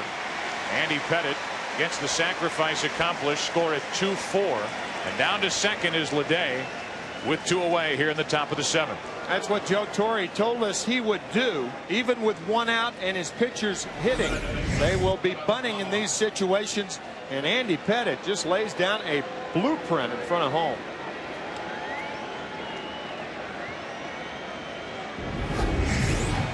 So now Chuck Knobloch, like a good leadoff hitter in the National League, will hesitate a moment. He did. Now he walks to the plate slowly to allow Pettite a chance to get back to the dugout, take a seat after running down to first base. Well, Knobloch even takes a long time when he doesn't have to wait for his pitcher to relax on the bench. Very deliberate hitter before getting into the box, and even more so in this particular at bat. He's up with Leday at second and 2 out. Yankees leading 1-0 here in the 7th. And a strike from Kevin Brown. The Padres in the bottom of the 7th inning will have Leyritz, Ruben Rivera, and Carlos Hernandez. Andy Myers getting ready for the Padres out in their bullpen.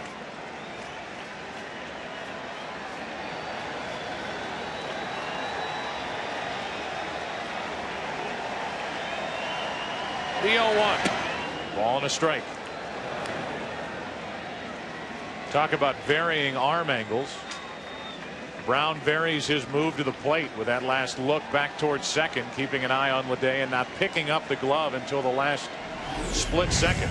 And that little spin move will freeze runners at second base. A lot of pitchers use that spin around move. We used to call it the spaghetti move, where they wheel around and throw the ball to second base. That freezes a runner. Knobloch to the right side. High hop for Veras. Stays with it.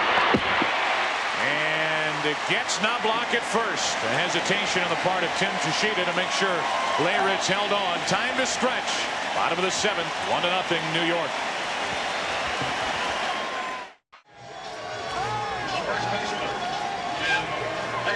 Not much of a difference, really.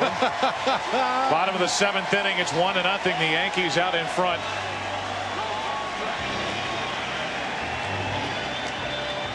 And as Leyritz, Rivera, and Hernandez get ready to go, Andy Pettite back on the hill, having allowed no runs on only 3 San Diego hits. Leyritz 0 for 1 with a walk. Ball 1 from Pettite.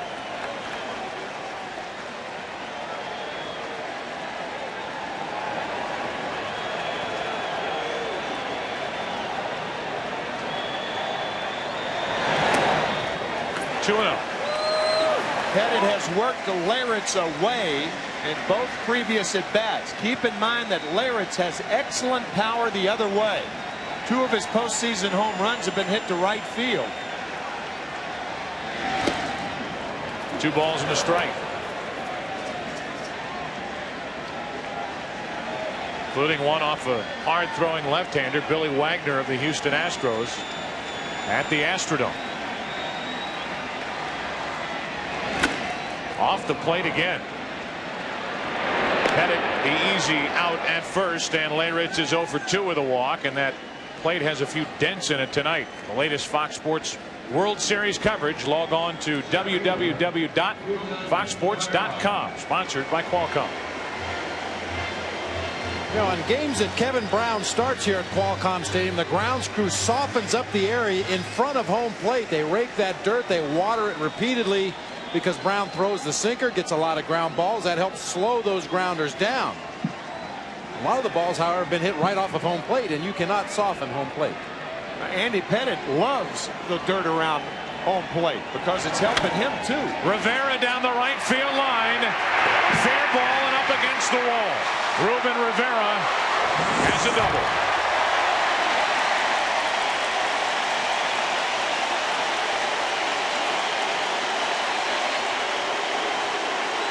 Talk about a young man who went up to the plate, looked in one area. Pettit has been working away, and Rivera looked away and went away. Fine piece of hitting by Ruben Rivera.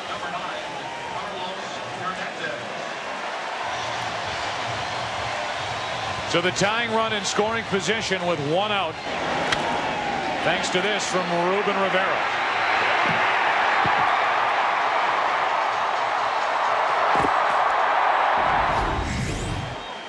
Now it's Carlos Hernandez, 0 for 2 tonight against Andy Pettit with 2 strikeouts.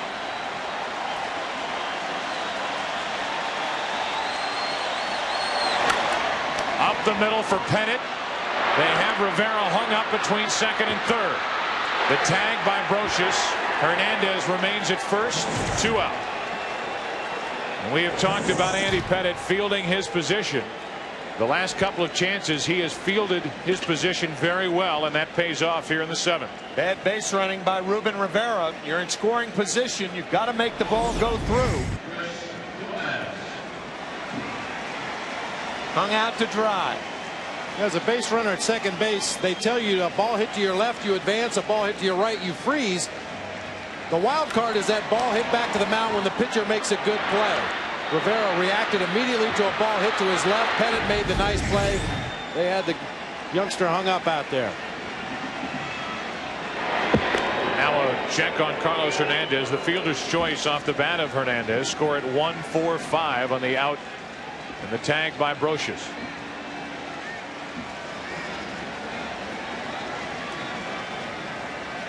One to nothing Yankees in the bottom of the 7th inning. Hunter at first with 2 out for Gomez, who takes a strike.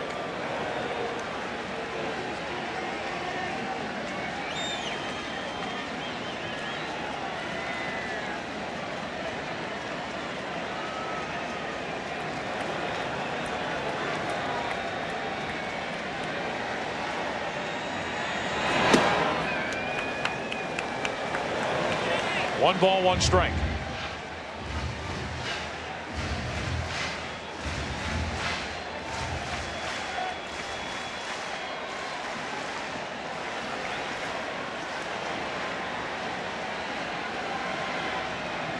Tying run at first with 2 out.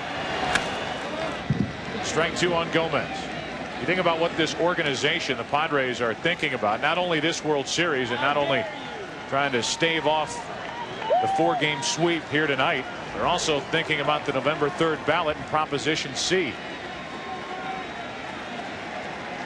which outlines funding for a $411 million downtown stadium using some public money. Little high to Gomez. 2 balls, 2 strikes. That's on the outfield wall here at Qualcomm Stadium.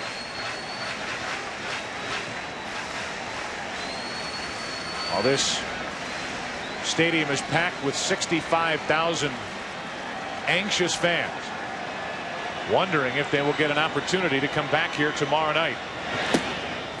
3 balls, 2 strikes on Chris Gomez.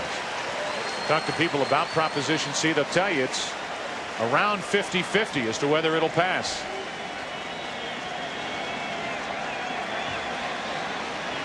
Gomez, his career against Pettit, 3 out of 10. Gomez, a former Detroit Tiger.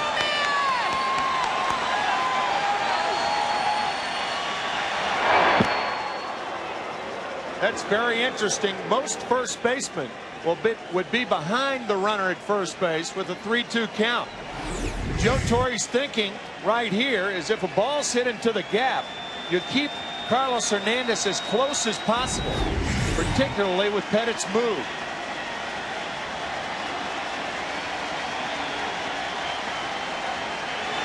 Three-two pitch. Gomez, the fly ball to right. O'Neill is there. And we move to the 8th inning of game number 4 of the 1998 World Series. Yankees up 3-0, leading 1-0.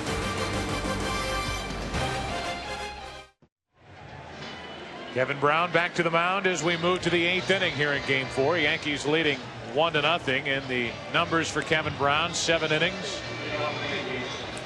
Only 1 walk, which Bob, you came in talking about. It was an intentional walk, and his pitch count 94 pitches through 7 innings. Yeah, this has been a more typical Kevin Brown performance here, going right after the Yankees hitters, getting ahead in the count, and has not issued an unintentional walk in the ball game tonight to put himself in trouble.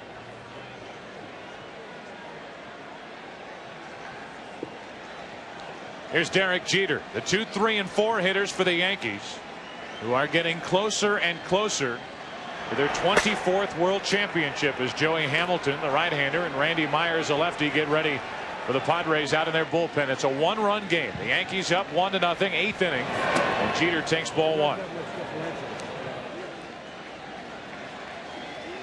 At best, Kevin Brown will work this 8th inning, and that's it. His spot is due to lead off in the bottom of this 8th. 2 balls, no strikes.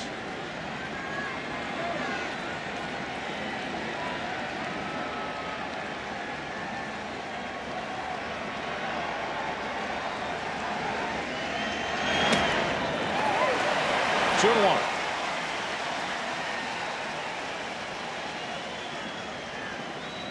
1. O'Neill, who was heavily involved in the run-scoring inning for the Yankees in the 6th, with a double to set up 2nd and 3rd in the infield RBI groundout by Bernie Williams. 2-2 on Derek Jeter.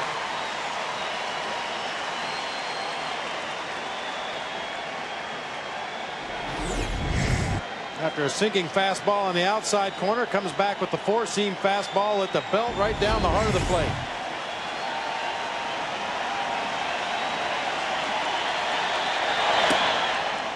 Full count on Jeter.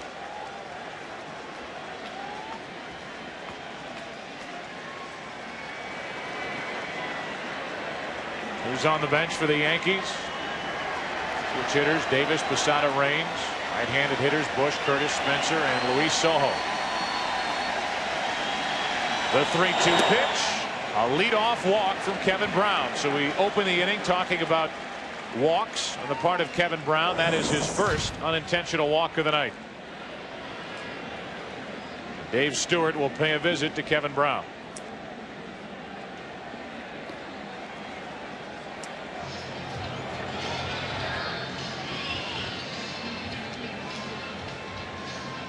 Got O'Neill up with Bernie Williams to follow, and then Tino Martinez.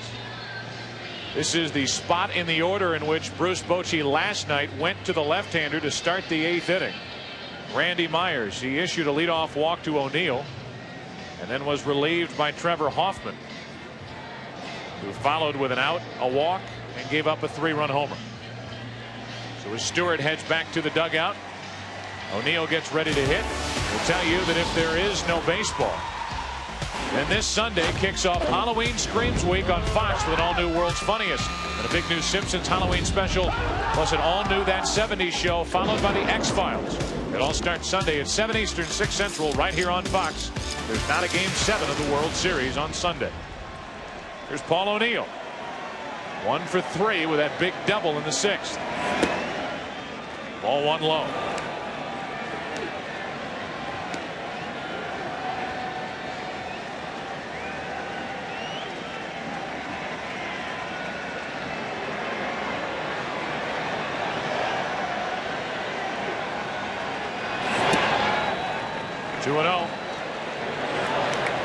We were joking earlier when we talked about the pitch count. So was Bruce Bochy when he said 190 for Kevin Brown. That was his way of saying to keep him out there as long as I possibly can. Might be running out of time here in the 8th inning. A leadoff walk. Now the 2-0 pitch to O'Neill. It's a foul ball. 2-1. Well, one thing you look for in a sinker ball pitcher, if he's losing his effectiveness, if he gets the ball up in the strike zone, and the ball tends to flatten out as you throw it up higher in the zone. So far Brown is missing, but he's missing down low in the zone. And once again another ball off of home plate.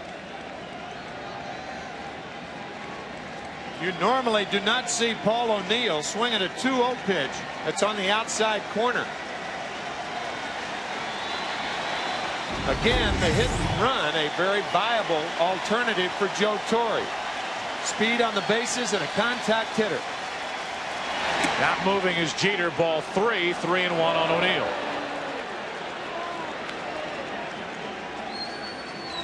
Bernie Williams on deck. Bernie has the game's only RBI on an infield groundout.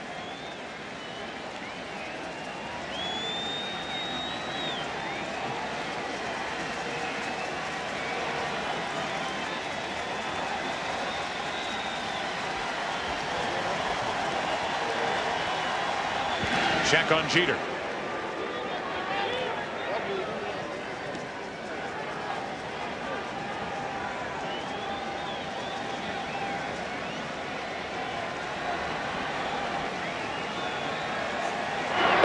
Another check on Jeter. Padres wondering if Jeter might take off here with his 3-1 pitch to O'Neill. Tactic that, Tim, I know you don't like. Nope, I don't like 3-1 counts to run. I think it's a hitter's count, an offensive count. He's going, and the chopper to first. Leyritz will try to get to the bag. Too late. And it's 2 on with nobody out. Leyritz, instead of flipping the ball to Brown, trying to slide in and get to the bag first. And O'Neill beat him there. I know we'll take another look at it. It looked to me like O'Neill beat the play.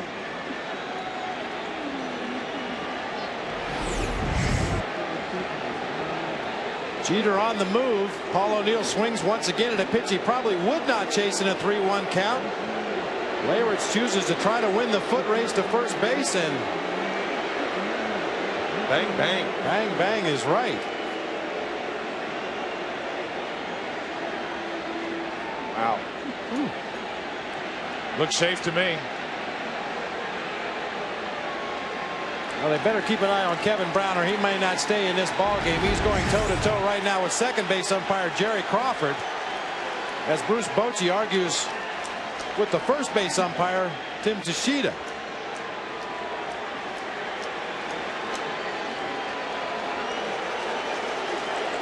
So now 2 on with nobody out. And another look.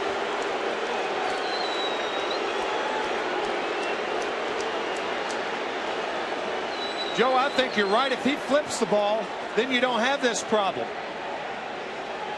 Looks safe on that play. And you can see Kevin Brown standing at the bag. A little toss by Jim Leyritz to Brown. That's a routine out at first base. Right. Instead, it's an infield hit. And the Yankees, already leading 1-0, have 2 on with nobody out. And Brown is trying to settle down out on the mound. He had Dave Stewart run out there to try to keep him in the game as he went face to face with Jerry Crawford. Hernandez just went out there, and you can see by the look on the face of Kevin Brown that he is not anywhere close to being calmed down, and it'll be interesting to see how he works to Bernie Williams. 2 on with nobody out. Yankees leading 1-0 here in the 8th.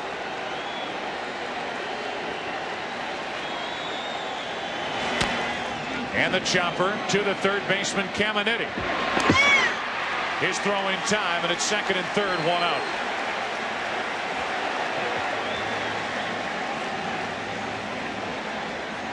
I have not seen in a long time those funky high choppers that we have seen on both sides.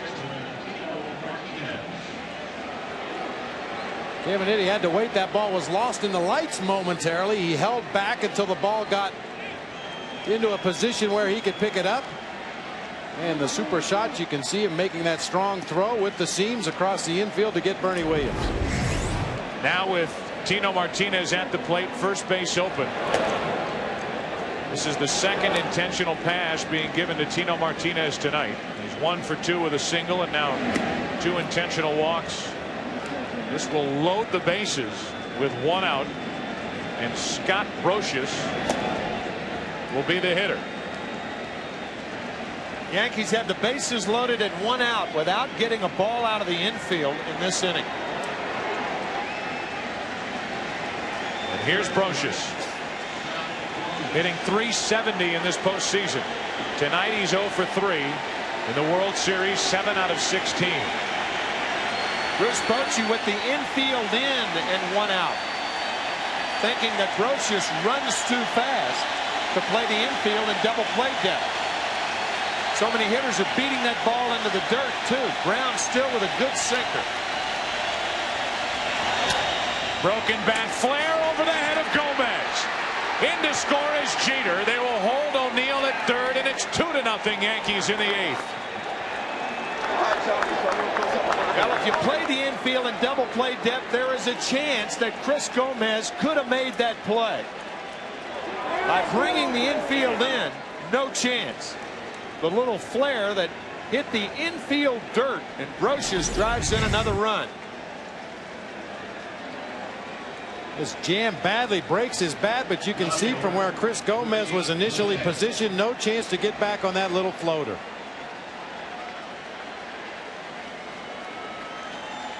Now the infield still in, bases loaded, only 1 out, and Ricky Leday at the plate. Leday is 2 out of 3 tonight to back up his performance in Game 1 against Kevin Brown when he went 2 for 2 plus a walk.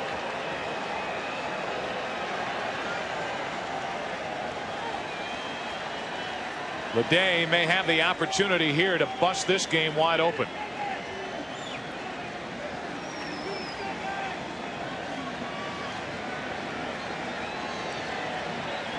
Bases loaded, 1 away. 2 balls, no strikes on Ricky Leday, with O'Neill, Tino Martinez, and Scott Brosius third to first on the bases for the Yankees. The 2-0 into left field, well hit. Vaughn going back to get it. O'Neill tags and scores. It's 3-0 Yankees here in the 8th inning, getting closer and closer to their 24th World Championship of the 1998 New York Yankees.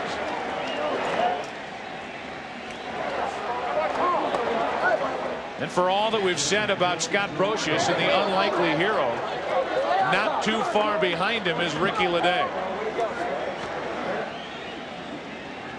Well, it's not easy to get a ball in the air against Kevin Brown, but Ricky Leday managed to find a way to hit that sac fly to the warning track in left field. Now first and second, 2 down, and a strike to Joe Girardi. There have only been 4 fly ball outs in this ball game. Leday's plates a run.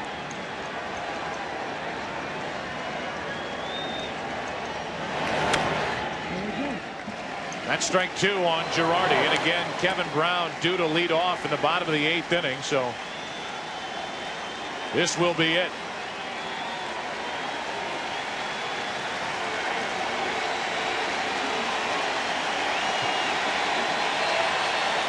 First and second, 2 down, and this relentless crowd.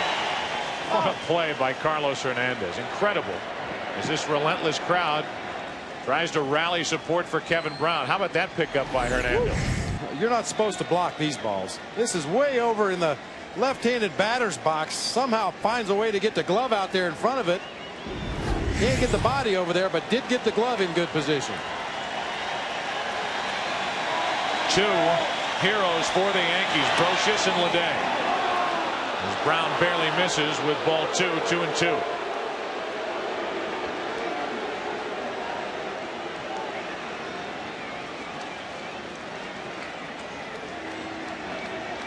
Three to nothing, the Yankees lead here in the 8th inning. Girardi, 1 hop to Kilvio Veras. And the top of the 8th inning is over. But the Yankees get 2 big runs, 2 walks in the inning, 2 left. New York is stranded 8. Bottom of the 8th inning. Number 9 spot to lead off. 3-0 New York. Welcome back to San Diego with the Yankees leading 3-0 here in Game 4. We bring you our Red Lobster Catch of the Year. All fresh in our memories from last night. First out of game number 3. The catch to rob Chuck Knobloch. The trap against his body, showing the umpire, and that is our Red Lobster Catch of the Year for Steve Finley, who is not in the lineup tonight for San Diego. John Vanderwall leads off as the pinch hitter for the Padres. Last night entered the game as a pinch runner. Ended the game standing on third, representing the tying run.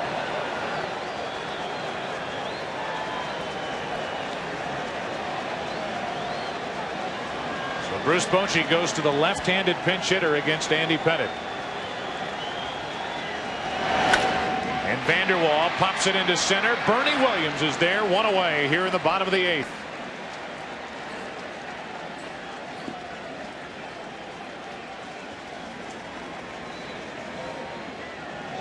This could very well be the last game that Bernie Williams plays for the Yankees. We're talking about it between the innings. With Ricky Leday's performance in postseason play, doing as well as he has done, the Yankees could make a case that the pressure is not on to sign Bernie Williams. That Ricky Leday could very well be the center fielder of the future.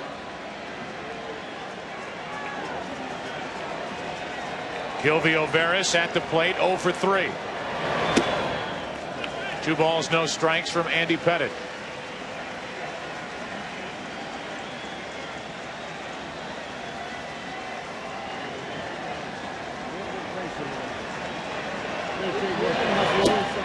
Talk about World Series performances as Veras has the count 3-0 and will take here with 1 out, nobody on. You look at the World Series performance by Scott Brosius, another potential free agent. A couple for the Padres. Kevin Brown, tonight's starter. Ken Caminiti. Steve Finley, who we already talked about, with a catch last night, not in the lineup tonight. These World Series performances count a lot. 3 balls and a strike. Now a full count. 1 out, nobody on.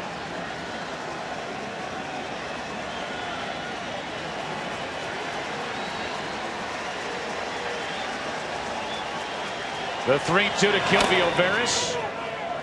He stays up there. The count full with Tony Gwynn to follow.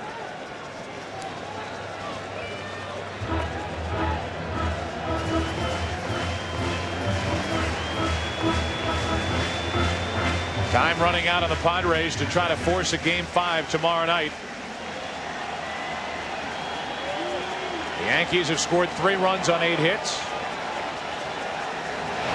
They're riding the left arm of Andy Pettit here as we play in the 8th inning of Game 4.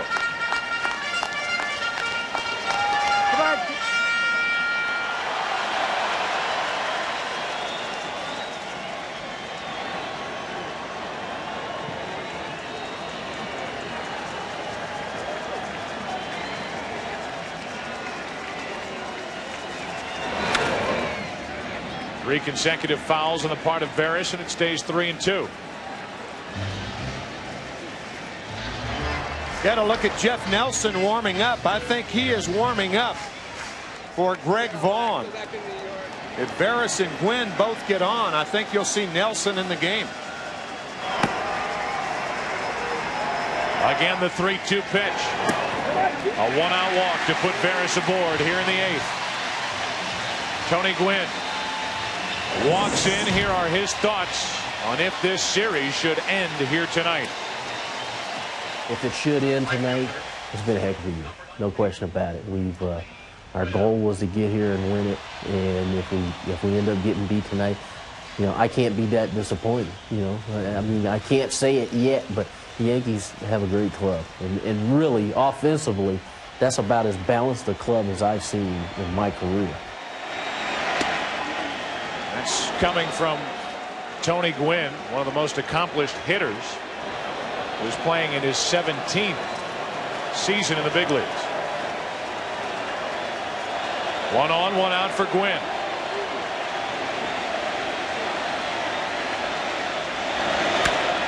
Into center field. Gwynn has another hit. And now it will be Greg Vaughn with 2 on, 1 out, representing the tying run here in the 8th inning. And it looks like that's all for Andy Pettitte.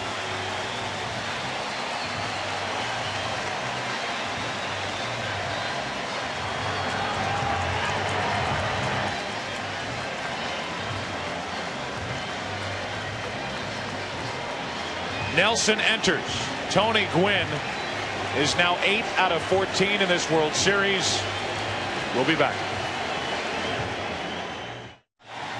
Andy Pettitte, coming off a shaky outing at Cleveland, losing Game 3 of the ALCS, turns in a terrific performance here tonight. That was him walking into the dugout to get congratulations from his teammates. Now he sits and watches as you look at his numbers for the night, as Jeff Nelson will deal with Greg Vaughn, representing the tying run here in the 8th inning.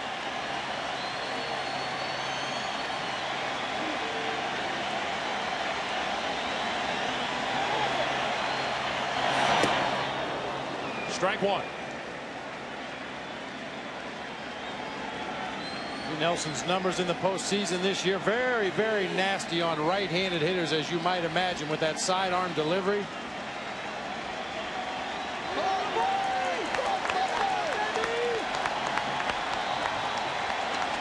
Two on with 1 out. Vaughn lays off the high delivery. 1 ball, 1 strike.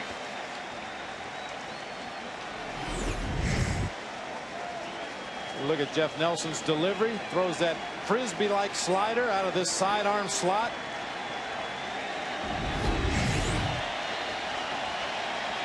He brings it to Vaughn on 1-1. Strike 2. Greg Vaughn with 2 hits in the World Series, both homers, 50 on the year, trying to tie it with this swing.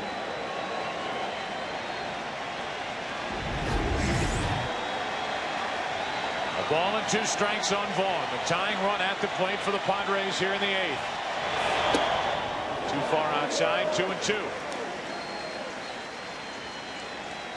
Caminiti, who was 1 out of 13 in this World Series, waits on deck.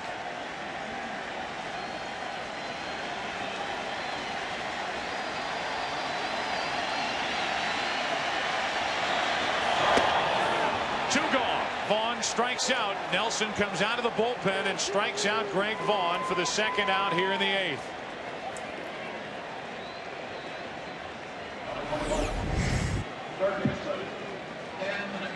Another slider out of the strike zone, down low and away. That rotation, the ball sweeping across the plate, ends up off the plate outside, down low. Derek Jeter helping Dana DeMuth umpire tonight. So a visit from Joe Girardi as Caminiti, the switch hitting third baseman, stands at the plate. Fastball away. You can read Girardi's lips there. The one thing you don't want to do is come into Caminiti's power zone. Bloody, bludgeon Caminiti, hurting all over. If you end up hanging one of those sliders down and in, that's perhaps the only ball that can hit out. And it looked like Girardi was saying fastball away, at least to start him off. And we've seen Jeff Nelson, 2 left-handed hitters, throw that slider on the outside corner, the backdoor breaking ball, which once again is a dangerous pitch if you don't keep it on the outside corner.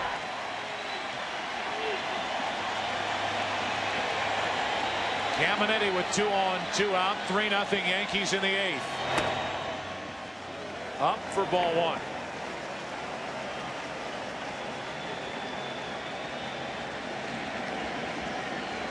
Caminiti, obviously a low ball hitter, especially that area right there. That's his power slot, that down and in red square.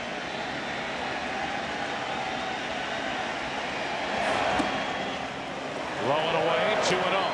That's that backdoor slider. Nelson trying to sneak one over the outside corner.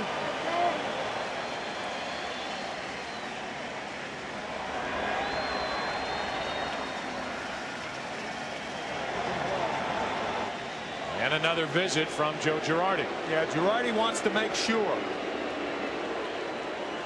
If you want it outside and the pitcher wants to throw that slider, you go out and make sure. Otherwise, you get one right down the pipe. And on a 2-0 count, Caminetti, a very dangerous hitter on a pitch like that.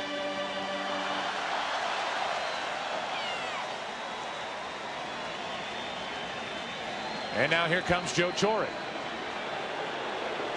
He has Rivera getting loose out in the Yankee bullpen. He also has Stanton ready if he wants him. With a count 2-0. It looks like he will go to Rivera. See, Caminetti could catch up to a 2-0 fastball from Nelson, but not from Rivera, and that's Torre's thinking right now. It'll be the Yankee closer here in the 8th inning with New York leading 3-0. Andy Pettite started the bottom of the 8th inning, then Nelson. And now Mariano Rivera. I think what Joe Torre is thinking, and this is a terrific move, that if you're looking for a fastball, you're going to get the best fastball that we have to offer right now, and that's Mariano Rivera.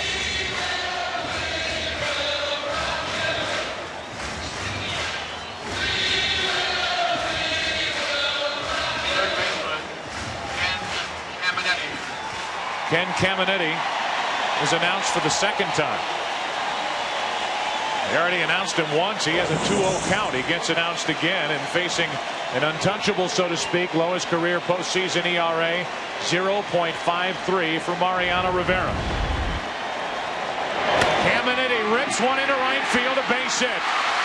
They will hold Veras at third to keep the bases loaded with 2 down, and Leyritz coming up. O'Neill was more than content to allow Veras to score. His throw is into second, but Tim Flannery held up Kilvio Veras. If this is the 9th inning, that's the proper play for Tim Flannery, the third base coach, to make, but not in the 8th. That's a marker that you're giving up right there. Paul O'Neill is reminded, 3-run lead with 2 runners on, to throw the ball to second base. Forget home. You don't want the runners moving up. Veras should have scored on that ball, but he was held up by Tim Flannery. Here's Leyritz, 0 for 2 with a walk. 4 postseason home runs in 1998. Swinging for a 5th, strike 1. The tying runs are on. Veras, Gwynn, Caminetti. The go-ahead run at the plate. Leyritz here in the 8th inning. Game 4, 3-0 Yankees.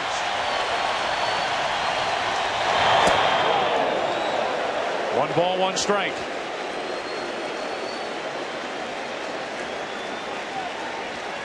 Leyritz has to tell himself to force Rivera to get the ball down in the strike zone.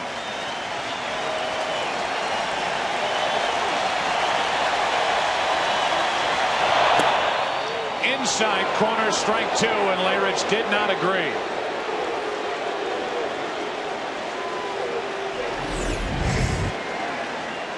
Girardi sets up on the inside corner. Rivera hits the target.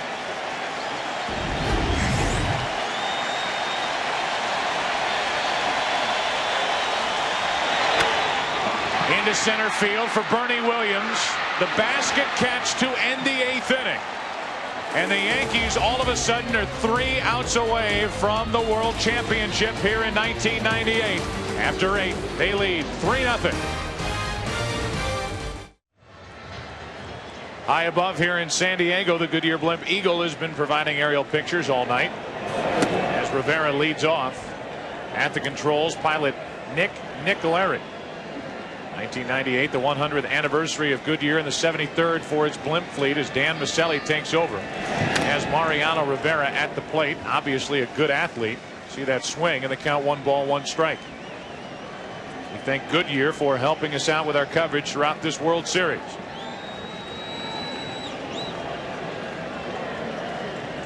No double switch when the Yankees brought in Rivera, and he leads off here in the 9th inning and is in the hole 1-2, facing Dan Maselli.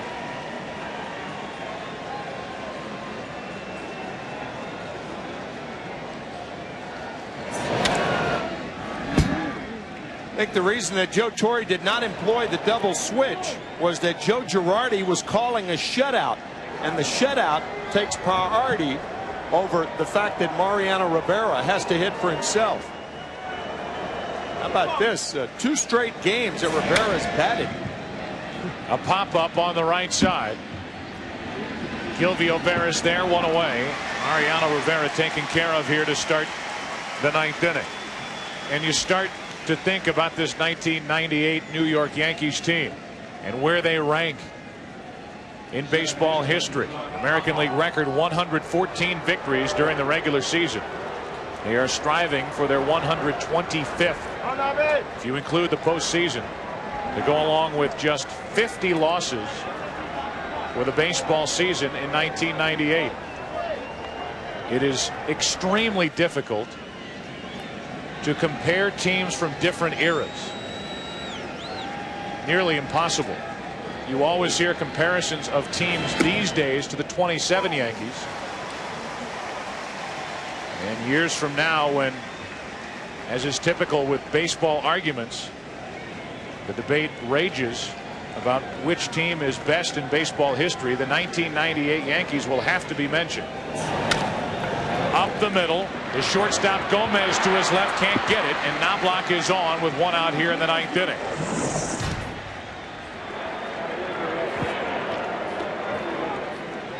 Take a look at this. Most dominant teams with the most wins to win the World Series. The Pittsburgh Pirates with 110 victories.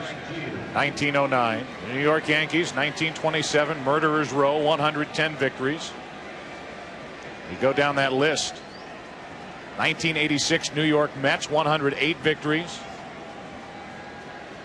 2 winningest teams in history, baseball history, did not win the World Series, which includes the 1906 Chicago Cubs losing to the Chicago White Sox. They were swept by the White Sox 4 in a row. 1 on, 1 out. And a check on Knobloch at first. At the end of tonight's game, Bob, Tim, and I will select the Chevy Truck Player of the Game.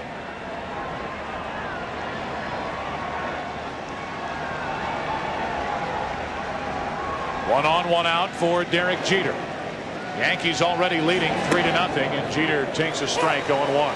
In my opinion, the New York Yankees in 1998, if they sweep the San Diego Padres or win the World Series, they are better than the 1975 Reds and better than the 1961 New York Yankees. The regular players are not quite as good, but they're pitching in every regard, in every facet. Middlemen, starters, and the short reliever Rivera puts them over the top. Pitch is down to Jeter, 1 ball, 1 strike. And to think that the Yankees are doing what they're doing in 1998 without a true superstar.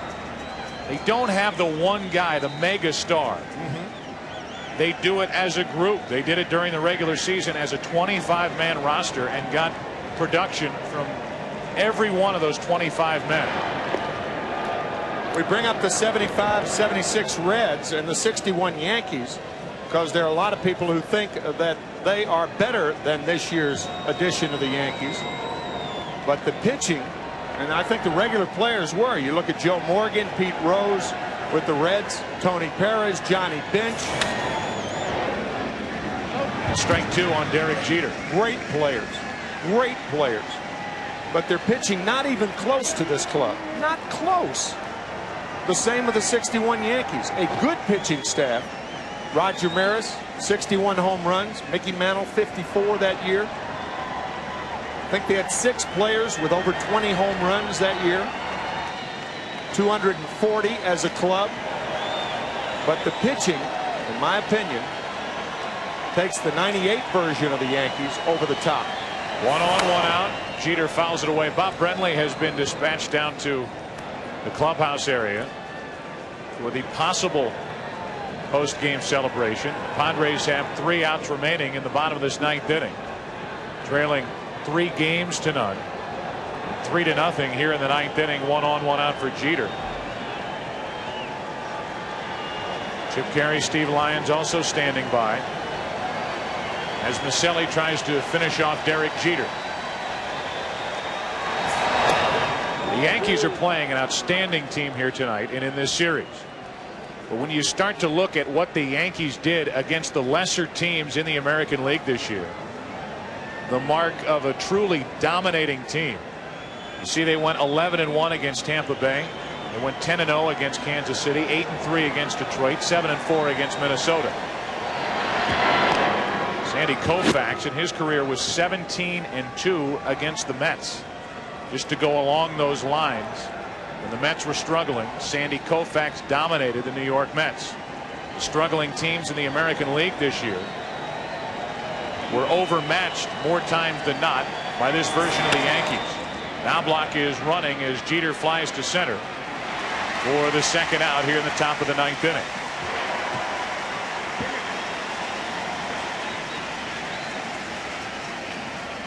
So if that mark of a champion is the ability to dominate or at times destroy the lesser opponent, that has been the case with the 1998 New York Yankees.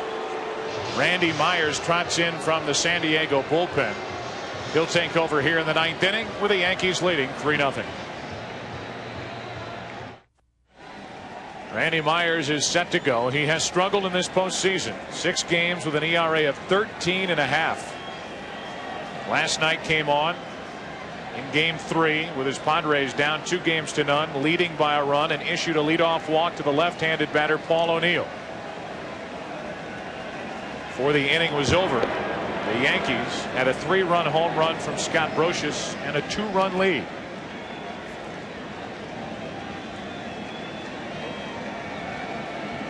Paul O'Neill is at the plate now. 1 on, 2 out.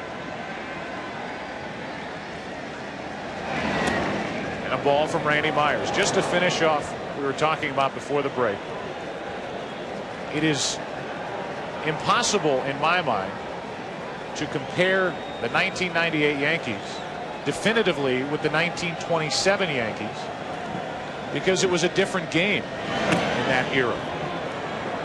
In the dead ball era, murderer's row with obviously Ruth and Gehrig and Combs. But it's tough to compare a team of 1998 to a team that played 71 years ago in 1927. O'Neill rips a line drive, caught by Kilvio Barris to end the top of the 9th inning. But there is no arguing that this 1998 Yankees team, one of the best ever to play. They're 3 outs away from a World Series title.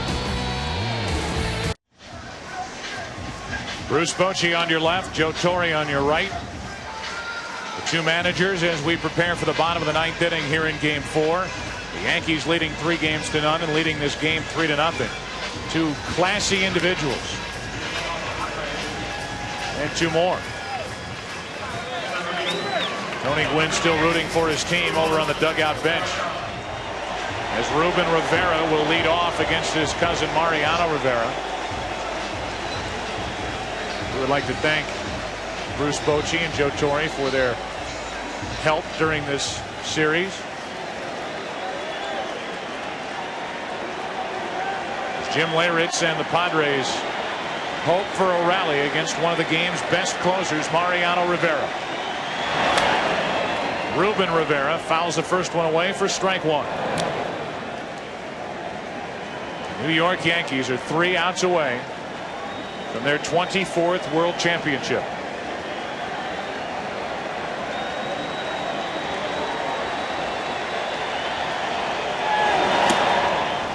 One ball, 1 strike. And true to his word, Bruce Bochy is doing what he told us he was going to do before the game. That's keep with the right-handed batters against Mariano Rivera at the suggestion of the hitting instructor, Merv Rettenham. We must mention that right-handed batters this year against Mariano Rivera are batting 194, 235 against left-handers. 2 balls and a strike. 2-2. So the numbers don't back up. No. The statistics do not back up the thinking of the Padres. But this backs up what Bruce Bochy did here last night in Game 3 by allowing Rivera to hit against his cousin Mariano Rivera, despite having Sweeney, Myers, Joyner, and Finley on his bench. The 2-2. Full count to Ruben Rivera.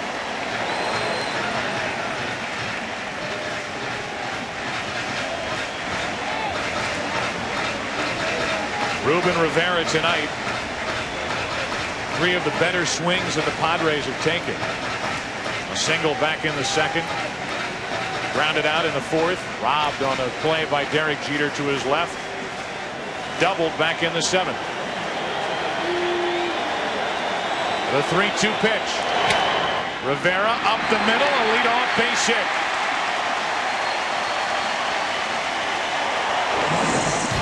And Ruben Rivera is on to start the bottom of the 9th inning for San Diego. Chuck Knobloch slipped in going to his right. His first step, his right foot came out from under him.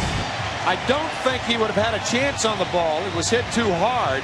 But you can see Knobloch slipping right there. And that slip cost him any chance of getting Rivera. Now Carlos Hernandez, who was successful last night against Mariano Rivera in the 9th inning with a 2-out single. That was followed by a single by the pinch hitter Sweeney, who's on deck now. 1 on, nobody out. 3-0 Yankees. Hernandez takes ball 1.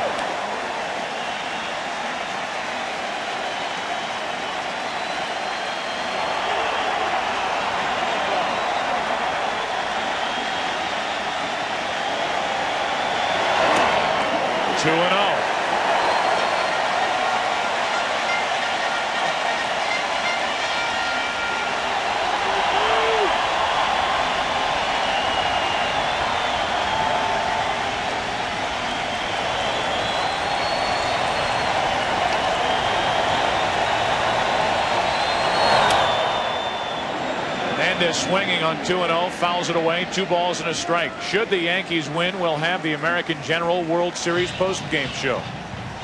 But right now, the Padres trying to put that off for another night.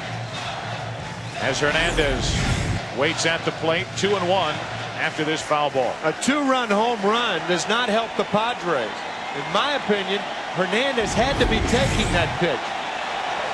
Padres need base runners to get the tying run up there.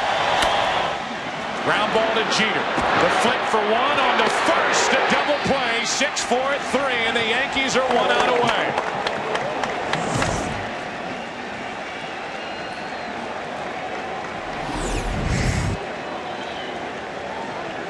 Jeter, Knobloch, Martinez. A victory by the Yankees tonight would give New York their 24th World Championship, which would be the most ever by any professional sports franchise. One more than the Montreal Maroons and Canadiens of the National Hockey League. The Yankees are 1 out away. Mark Sweeney pinch hitting, strike 1. 65,000 have gone silent here in San Diego.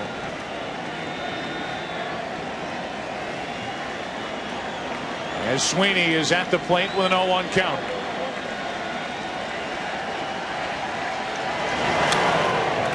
They're 1 strike away. A season in which the Yankees won 114 games during the regular season. They're 1 strike away from their 125th win of the year, including postseason, against only 50 losses. Fighting back a smile, Andy Pettite. The starter of tonight's game as Sweeney grounds to third. Brosius fittingly with a throw, and the Yankees have done it again. Number 24. They are the world champions of baseball in 1998.